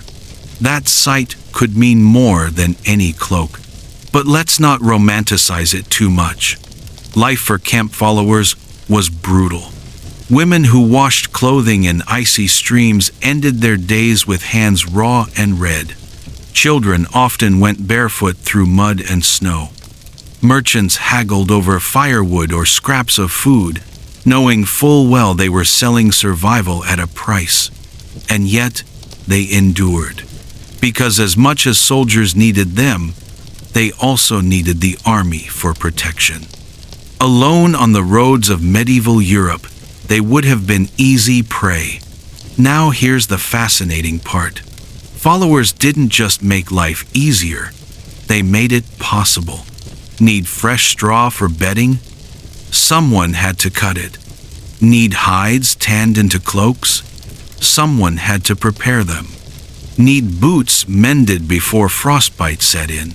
The cobbler in the next tent row handled it, working by firelight while his fingers cracked from cold. These people rarely appear in chronicles, but they were the glue holding winter camps together. And sometimes they did even more. During sieges, women carried water to put out fires from enemy arrows. Children ran messages between tents. Old men and cripples sharpened weapons or guarded supplies when younger soldiers collapsed from exhaustion. A medieval camp in winter wasn't just an army, it was a struggling society on the edge of survival. Here's a quirky little detail worth savoring. Records tell us that followers often scoured battlefields for cloaks, blankets, and boots left behind by the dead. Grim work, yes, but those scraps often ended up warming living soldiers that very night. Imagine the strangeness of it. Night falls in battle, and by dawn his fur-lined cloak is wrapped around the shoulders of a shivering boy in the baggage train. Comfort and horror braided into one. But let's ask the hard question. How did soldiers feel about these camp followers? Did they welcome them or resent them? The truth was complicated. Some men grumbled that women and children slowed the march, clogged the roads, and consumed rations that should have gone to fighters. Others, though, knew deep down that without these extra hands, the army might crumble. And of course, for many men, the presence of wives or sweethearts was the only thing that made frozen nights bearable. Imagine lying in a drafty tent, lice scratching at your skin, boots stiff with ice, and realizing that outside, someone is tending the fire, watching over your gear, or saving a scrap of bread for you. That knowledge could keep despair from swallowing you whole. But let's not forget followers suffered their own share of discipline. Commanders issued ordinances not only for soldiers, but also for those who lived in the baggage train. Merchants who overcharged could be whipped. Women accused of theft could be driven out into the cold, a punishment that was often a death sentence.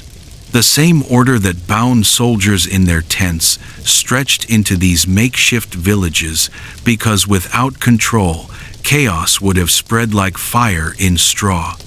And here's another detail that shines a light on survival.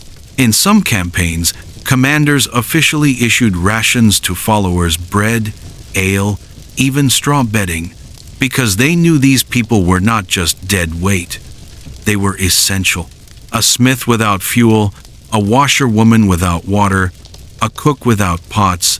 These losses could cripple an army as surely as losing 100 men in battle. Think of it this way. A medieval army in winter wasn't one force. It was two forces walking together.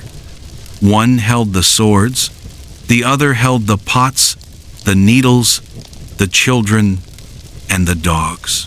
Together, they created the fragile shell of humanity that allowed men to march on frost-hardened ground. Let's pause here and imagine the camp more vividly. Soldiers' tents line one side, their canvas walls sagging under frost. Behind them rise smaller shelters patched from cloth and wood, where followers huddle with children. Smoke drifts upward in uneven spirals, the smell of wet wool mixing with boiling stew. Horses snort in the background, while dogs scavenge scraps. The whole camp is alive, not just with warriors, but with the families, merchants, and laborers who tethered the army to survival. And here's the irony. Chroniclers, those monks and scribes who wrote about kings and knights, barely mention these people. To them, history was battles and banners, not washerwomen with cracked hands or children coughing in the smoke. Yet without those overlooked figures, half the army would never have survived the cold. So when we ask, how did medieval soldiers sleep in tents without freezing to death? Part of the answer lies right here. They didn't do it alone. They leaned on an invisible web of helpers, most of them nameless, who stitched scraps of survival together from mud and frost. Last time we talked about the overlooked figures, the camp followers who cooked, mended, carried, and often gave soldiers a reason to survive another night. But survival wasn't just about cloaks, straw, or food. There was another layer, something invisible yet powerful enough to push men through the darkest hours. That layer was faith. In a medieval winter camp, faith wasn't just preached in churches back home. It bled into every part of daily life, including the freezing nights when soldiers curled under damp cloaks, shivering against frost. Imagine lying in a tent that leaks rain, where lice crawl under your clothes, where smoke chokes your lungs, and where hunger gnaws endlessly. What else can you cling to except belief that God or the saints are watching, that suffering has meaning, that dawn will come? One straightforward historical fact is that medieval armies often traveled with priests, monks, or chaplains.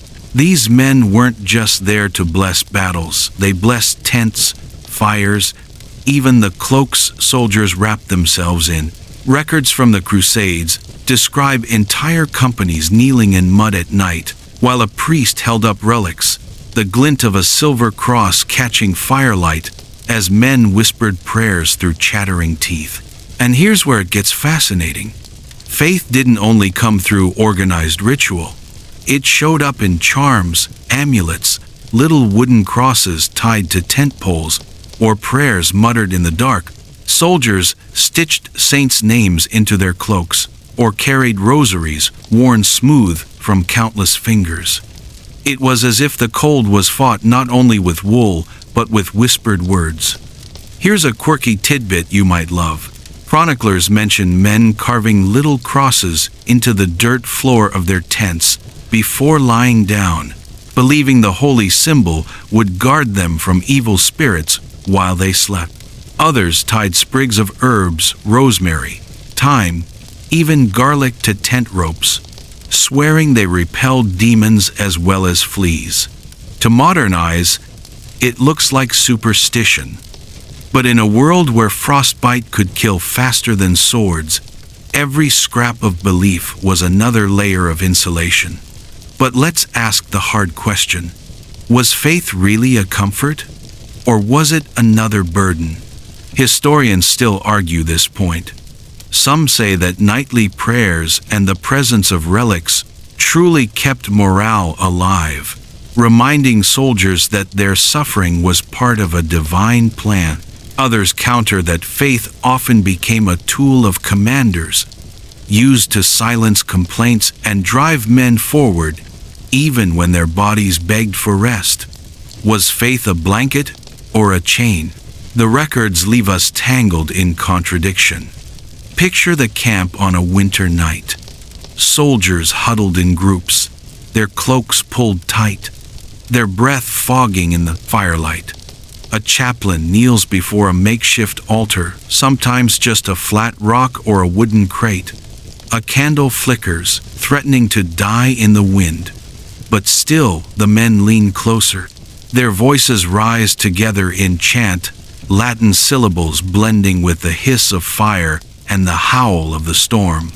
It's cold, yes, but for a moment the sound lifts them above the misery. And religion wasn't always solemn. In some camps, soldiers sang bawdy hymns, twisting holy words into jokes that made their comrades laugh through the cold. Others told ghost stories, mixing saints with spirits, heaven with hauntings. Belief wasn't neat or tidy. It was messy, a patchwork of church ritual, folk superstition, and desperate invention. But it worked. It gave shape to the night. Let's not forget relics. Some commanders brought prized objects into camp. A splinter said to be from the true cross, a saint's bone sealed in a little reliquary, even vials of oil said to heal wounds. Imagine being a shivering soldier, staring at a glittering relic by firelight. Did it truly radiate power? Maybe not. But belief is power. Men convinced themselves they were safer under its glow. And in a sense, they were. Because morale, the will to endure, was as vital as any cloak. Now, here's where religion intertwined with survival in strange ways. In some campaigns, soldiers believed that the colder and harder the night, the more their suffering cleansed their sins. Freezing wasn't just misery, it was penance. Chronicles from northern Europe describe men kneeling in snow to pray, their knees raw, their breath choking, convinced that every shiver brought them closer to heaven. To them, cold wasn't only an enemy, it was a ladder to salvation. But there were darker moments too. Some men cursed God outright in the night, furious that he allowed them to freeze and starve. Others muttered that the saints had abandoned them. In one record from a Baltic campaign, a soldier reportedly burned his wooden cross in the fire, swearing he needed its warmth more than its blessing. Desperation made blasphemers as often as it made believers. Imagine the tension inside a tent. One man prays aloud, crossing himself repeatedly. Another laughs bitterly, saying no prayer will warm his frozen toes. Their voices clash, faith against despair, yet both remain under the same canvas roof, bound together by survival. That was the paradox of medieval faith in winter camps. It divided and united all at once. And here's something modern readers often forget. Faith wasn't only Christian.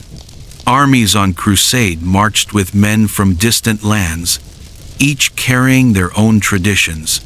Muslims in the Levant prayed toward Mecca, their chants echoing at night. Pagan rituals lingered in corners of Europe, charms against frost demons. Songs to old gods whispered under breath. In some camps, these beliefs overlapped, creating a strange chorus of prayers, curses, and chants, all tumbling into the same frozen air. The smells of religion mixed with the rest. Incense burned at small altars, its sweet smoke blending with wool and sweat. Herbs crushed in charms released faint fragrances, rosemary or thyme drifting through the tent. Even the relics had their own scent: wood, wax, or the faint musk of bone. To soldiers, these smells mattered. They were reminders of home, of church, of order beyond the chaos. Picture it vividly: a tent glowing faintly from a coal-filled brazier, cloaks drawn tight, men kneeling on straw. A priest lifts a cross. A soldier whispers his wife's name. Another mutters a curse through chattering teeth. In the corner, someone ties a charm to the tent pole, convinced it will guard him through the night. Above it all, the storm claws at the canvas. But inside, belief fragile, contradictory, desperate, spreads like its own kind of warmth. So when we ask how medieval soldiers slept in tents without freezing, faith is part of the answer. Not faith as certainty, but faith as defiance. They prayed, cursed, joked, and whispered into the dark, convincing themselves they were not alone. And sometimes, that conviction was enough to carry them through until dawn. We've talked about cloaks, fires, faith, even charms tied to tent poles. But if you want to understand how medieval soldiers truly endured freezing nights, you can't ignore one thing: food. Or, more often, the lack of it. Because hunger didn't just gnaw at bellies, it shaped how men slept, how they thought, and whether they survived until morning. Picture a medieval winter camp at dusk. Fires sputter to life, the smoke biting at your throat. Men gather around, not only for warmth, but for the promise of something hot to eat. And here's the thing: whatever ended up in those pots determined whether the cold became bearable or unbearable. One straightforward fact: armies marched on grain. Bread was the backbone of medieval rations, issued in loaves, crusts, or sometimes ground into porridge. Chronicles from English and French campaigns describe soldiers boiling flour into thick gruel, eaten quickly before it stiffened in the cold air. Bread might sound simple, but in winter, it was survival in edible form. And here's a quirky little detail: when flour ran low, men mixed in whatever they could find: acorns, beans, even sawdust. Yes, sawdust.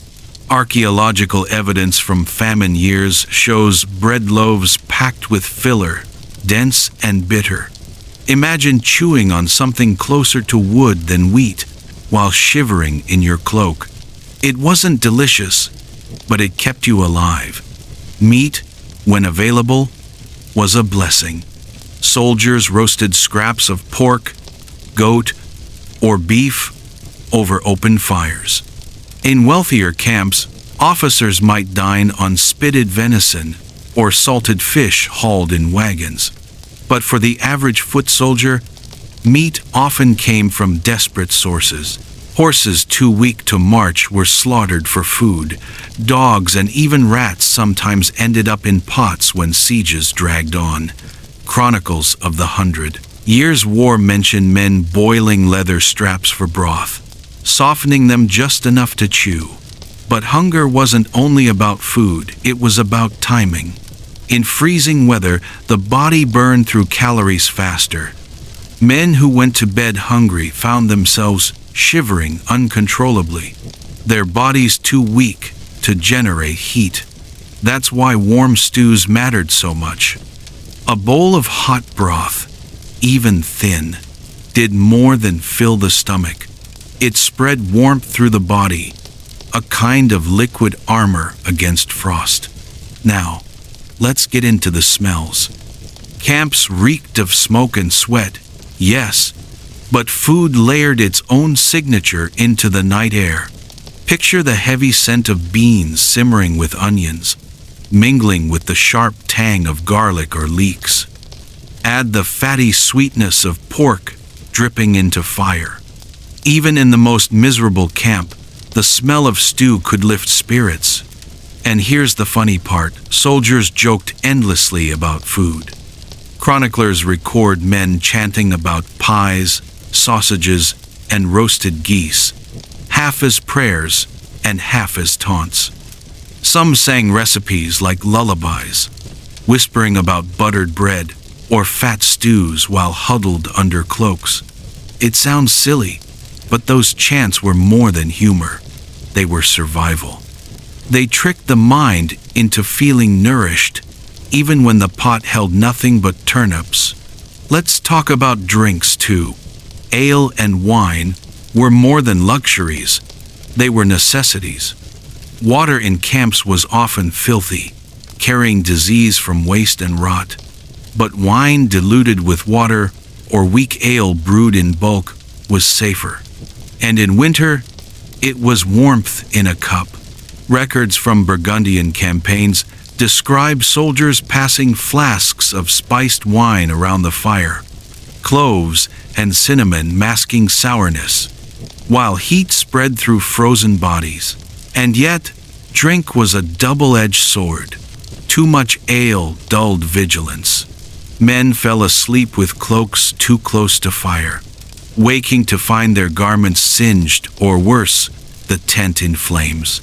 Some commanders banned drinking before watch duty, but in the dark, men often ignored the rule. After all, what warms faster than strong wine? Cooking itself became an ordeal. Imagine trying to light a fire in snow, your fingers stiff, the wood damp. Soldiers grew ingenious, splitting logs to find dry cores, burning dung when no wood remained, even using broken shields as kindling. Once a flame caught, it became the camp's heart. Pots of iron or clay balanced on stones, bubbling with whatever scraps men scrounged. The fire wasn't just for food, it was life itself. Now here's something fascinating. Food inequality was just as real as bedding inequality. Nobles dined better, with servants preparing richer stews or roasted meats. Chronicles describe noble pavilions filled with smells of spice, while foot soldiers outside gnawed black bread. Imagine lying in your damp cloak, stomach aching, as the scent of cinnamon and roasted goose drifted from a commander's tent. Hunger wasn't just physical, it was social. A reminder that rank followed you even into misery. Still, soldiers improvised. In some regions, men dried strips of meat into jerky, chewing it slowly in the dark. Others carried hard cheese, sharp and salty, able to survive weeks in cold. And when nothing else remained, they boiled bones until the marrow released, sipping broth so thin it barely clouded the water. Was it enough? Barely. But barely was often the difference between life and death. One quirky tidbit comes from the Baltic campaigns. Soldiers brewed a kind of pine needle tea. They swore it warmed the body and cured coughs. Modern science tells us pine needles do contain vitamin C, so maybe, just maybe, it saved some from scurvy. Imagine sipping steaming pine tea, its sharp resinous taste cutting through smoke and frost, reminding you faintly of forests instead of war. And here's the kicker. Hunger changed sleep. Men who ate a hot stew fell into deeper, warmer rest. Those who went to bed empty tossed and shivered, waking often, dreams filled with visions of food. Letters from soldiers describe nightmares of feasts just out of reach, tables groaning with bread and meat that vanished the moment they stretched out their hand. Hunger was an enemy that followed into dreams. So, how did food tie into survival? In the simplest way, warmth wasn't only wool or fire. Warmth was calories. It was broth, bread, or even a stolen onion. To survive, soldiers didn't need to feel full, they just needed to feel fed enough to sleep without freezing. Picture the camp one more time. Tents sagging under frost, men crouched by low fires. A pot bubbles weakly with beans and scraps of meat. The smell drifts through the smoke, drawing every man closer. They dip wooden spoons, slurp quickly, pass the pot along. Around them, laughter stirs as someone jokes about feasting in heaven. For now, this thin stew is enough. It binds them together, warms their bellies, and keeps frost from stealing their breath. Food was never just fuel. In a medieval camp, it was hope. If food gave soldiers warmth, fear often stole it away, because no matter how thick the cloak, how hot the stew, or how bright the fire, there was always the nagging truth enemies lurked in the dark. Hey guys, imagine lying in a flimsy canvas tent, your body finally sinking into something like sleep, only to jolt awake at the crack of a branch outside. Was it the wind? A fox? Or the footstep of a raider slipping past the guard? In the medieval world, that question was never abstract. Camps weren't fortresses. They were clusters of fabric, wood, and smoke, fragile, vulnerable, and tempting targets. Historical records give us chilling examples. During the 100 Years' War, French and English soldiers alike wrote of midnight attacks where tents were slashed open and men cut down before they could rise. Crusader chronicles describe Saracen cavalry riding silently to the edges of camps, setting fires that spread panic through the sleeping rows. Even smaller regional wars tell of villages hiring bands to sneak into camps at night, looting supplies while soldiers stumbled awake, too confused to fight. So how do you sleep knowing that?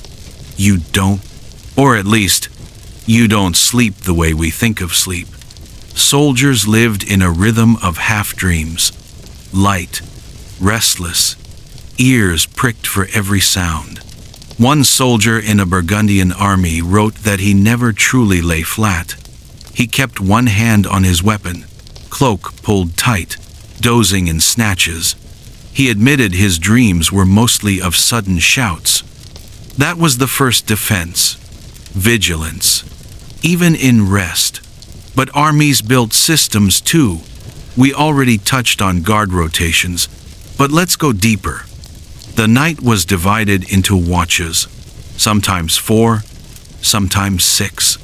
Each man knew his turn, trudging the perimeter, stamping his feet against frost, keeping the fires alive. But here's the catch: guards were human. They dozed, they drank, they slipped away to warm themselves by coals.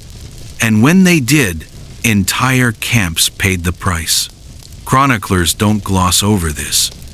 A Catalan account of the Reconquista mentions men executed at dawn for falling asleep on guard. The reason?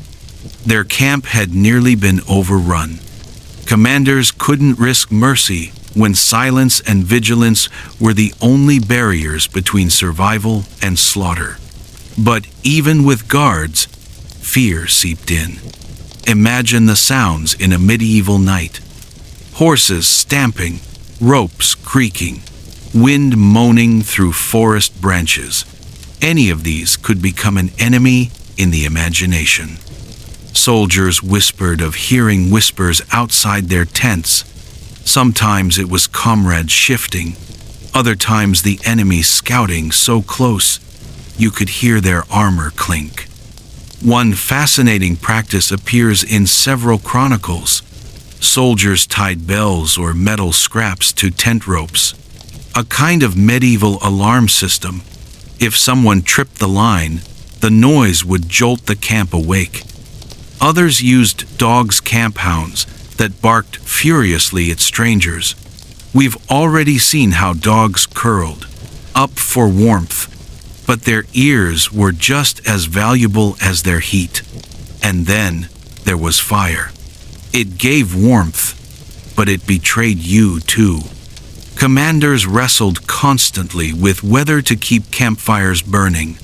Bright fires made men comfortable, but also made them visible from miles away. Darkness gave some safety, but left soldiers shivering and blind. Fear was always a trade-off. Warmth or invisibility, comfort or safety. Let's pause and think about what fear did to the body. Have you ever tried to sleep after a scare?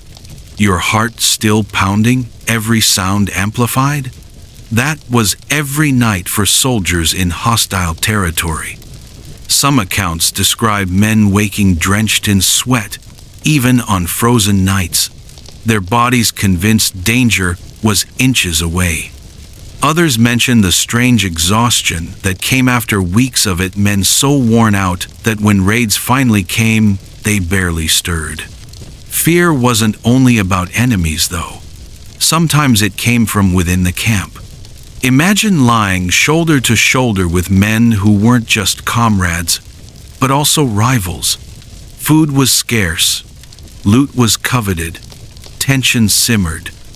There are records of fights breaking out inside tents, men slashing each other over stolen bread, or insults muttered in the dark. Sleeping beside armed, hungry, short-tempered men wasn't always safer than sleeping in the open. Here's a quirky tidbit. Some armies developed rituals before bed to calm nerves. Crusader sources mention prayers recited in groups, whole tents, chanting psalms together to push fear aside. In other places, soldiers told ghost stories, yes, ghost stories. They claimed it was better to laugh at imaginary demons than lie awake listening for real ones. But sometimes the stories made it worse. Men whispered about phantom armies, spirits of the dead stalking camps. Fear fed on itself, turning every shadow into a ghost, every gust of wind into a warning. Archaeologists have even found evidence of charms buried under campfires or tucked into tent seams. Coins marked with crosses, carved amulets, or small bones. Were they talismans against enemy blades or against the fear of them? Hard to say. But they prove one thing. Men reached for anything that made the night less terrifying. Now, think of the practical side. How do you arrange a camp to fight fear? Commanders knew tents couldn't be scattered. Camps were carefully laid out, tents clustered, fires in circles, horses tethered in rings around the edge. This wasn't just organization. It was defense.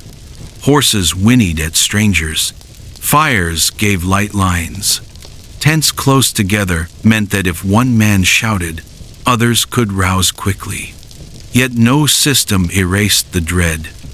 Soldiers still lay awake, hearing the faintest clink, wondering if it was an enemy knife testing the canvas. Some nights, nothing happened. Other nights, raids tore through lines before men could stand. Chroniclers describe chaos torches thrown, fire spreading, soldiers tripping over ropes in the dark, striking blindly at shadows. Sleep turned to slaughter in moments. And so men adapted. They slept in armor, or half in armor, helmets within reach. Some even lay with weapons across their chests. Yes, it was uncomfortable, but it shaved seconds off response time. Imagine lying under a cloak, breastplate digging into your ribs, Trying to doze while your sword hilt presses against your chin, that was better than waking to find yourself unarmed. Fear shaped the smallest things. Fires kept low, voices hushed, laughter stifled quickly, even dreams bent under it.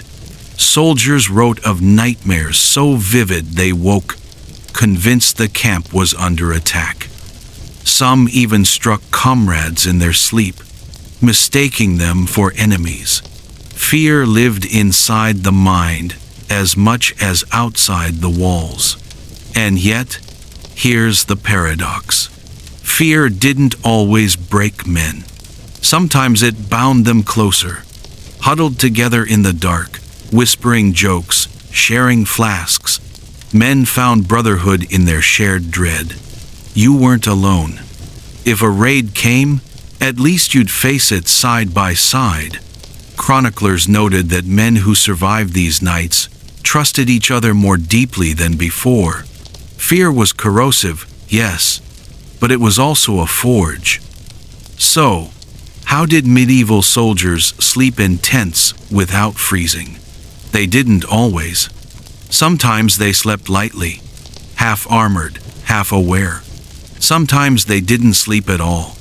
But when they did, it was through routines built on vigilance, rotating guards, clustering tents, whispering prayers, tying bells to ropes.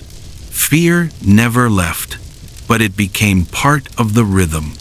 Picture the camp from above. Fires glow faintly, casting circles of light.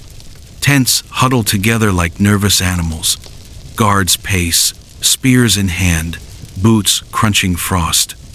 Inside, men shift uneasily under cloaks, eyes fluttering shut, ears straining still. Fear is their blanket as much as wool. And yet, dawn always comes. Fear cannot stop it. The sun rises, the camp stirs, and men drag themselves upright for another day. That's the cruel brilliance of it. Medieval soldiers didn't conquer fear, they endured it. And in enduring, they survived. Hey guys, by now we've traveled through the smoky tents, the damp straw, the cloaks stiff with frost, and the uneasy rhythm of fear that defined medieval soldiers' nights. We've seen how men huddled shoulder to shoulder for warmth, shared scraps of fire, whispered prayers into canvas shadows, and laughed at misery, because laughter was sometimes the only shield they had. So how did they sleep without freezing to death? The truth is, they rarely found comfort. Instead, they found endurance. Survival came in fragments. A pelt scavenged from a slaughtered sheep, a handful of straw piled on frozen ground, a cloak reeking of smoke, but still heavy enough to blunt the wind. Some nights they had nothing more than a dog pressed against their ribs, or a flask of ale dulling the edges of the cold. Other nights they had faith, charms, songs, or the steady rhythm of comrades breathing beside them. War twisted every object into double duty. Armor became bedding, helmets became pillows, gambesons became mattresses. Fires were both lifelines and threats. Cloaks were both blankets and burial shrouds. Even fear itself, unwanted, unshakable, was reshaped into vigilance. Every sound mattered. Every ember mattered. Every shred of warmth mattered. And yet, despite the smoke, the stench, the lice, the frost, and the raids that could rip through tents without warning, soldiers always rose at dawn. That, more than anything, was the miracle. They rose to march, to fight, to endure another night. Survival wasn't about conquering the cold. It was about refusing to let it conquer them. Think of the camp as dawn breaks one last time. Frost silvering the ropes, breath steaming from horses, men stumbling out of tents with red eyes and stiff limbs. Fires smolder low, leaving smoke that clings to cloaks. The ground is churned mud, the air bitter, yet voices stir, jokes are cracked, songs are hummed, footsteps fall into rhythm again. That was the secret, the march forward, always forward. And maybe that's the lesson they've left us. Comfort is fleeting, warmth fades, even dreams can betray you. But persistence, stubbornness, and the bonds you share with others, that's what carries you through the longest nights. Medieval soldiers didn't sleep in tents because they were comfortable. They slept in them because they had no other choice. And still, somehow, they lived to see another sunrise. So tonight, as you lay your own head down, remember their story. Remember the scratch of wool, the hiss of fire, the cold that never let go, and the laughter that defied it anyway. And let it remind you, your own blankets, your own quiet room, your own warm bed are luxuries beyond measure. Luxuries earned by centuries of people who endured nights far harsher than ours. Breathe deeply.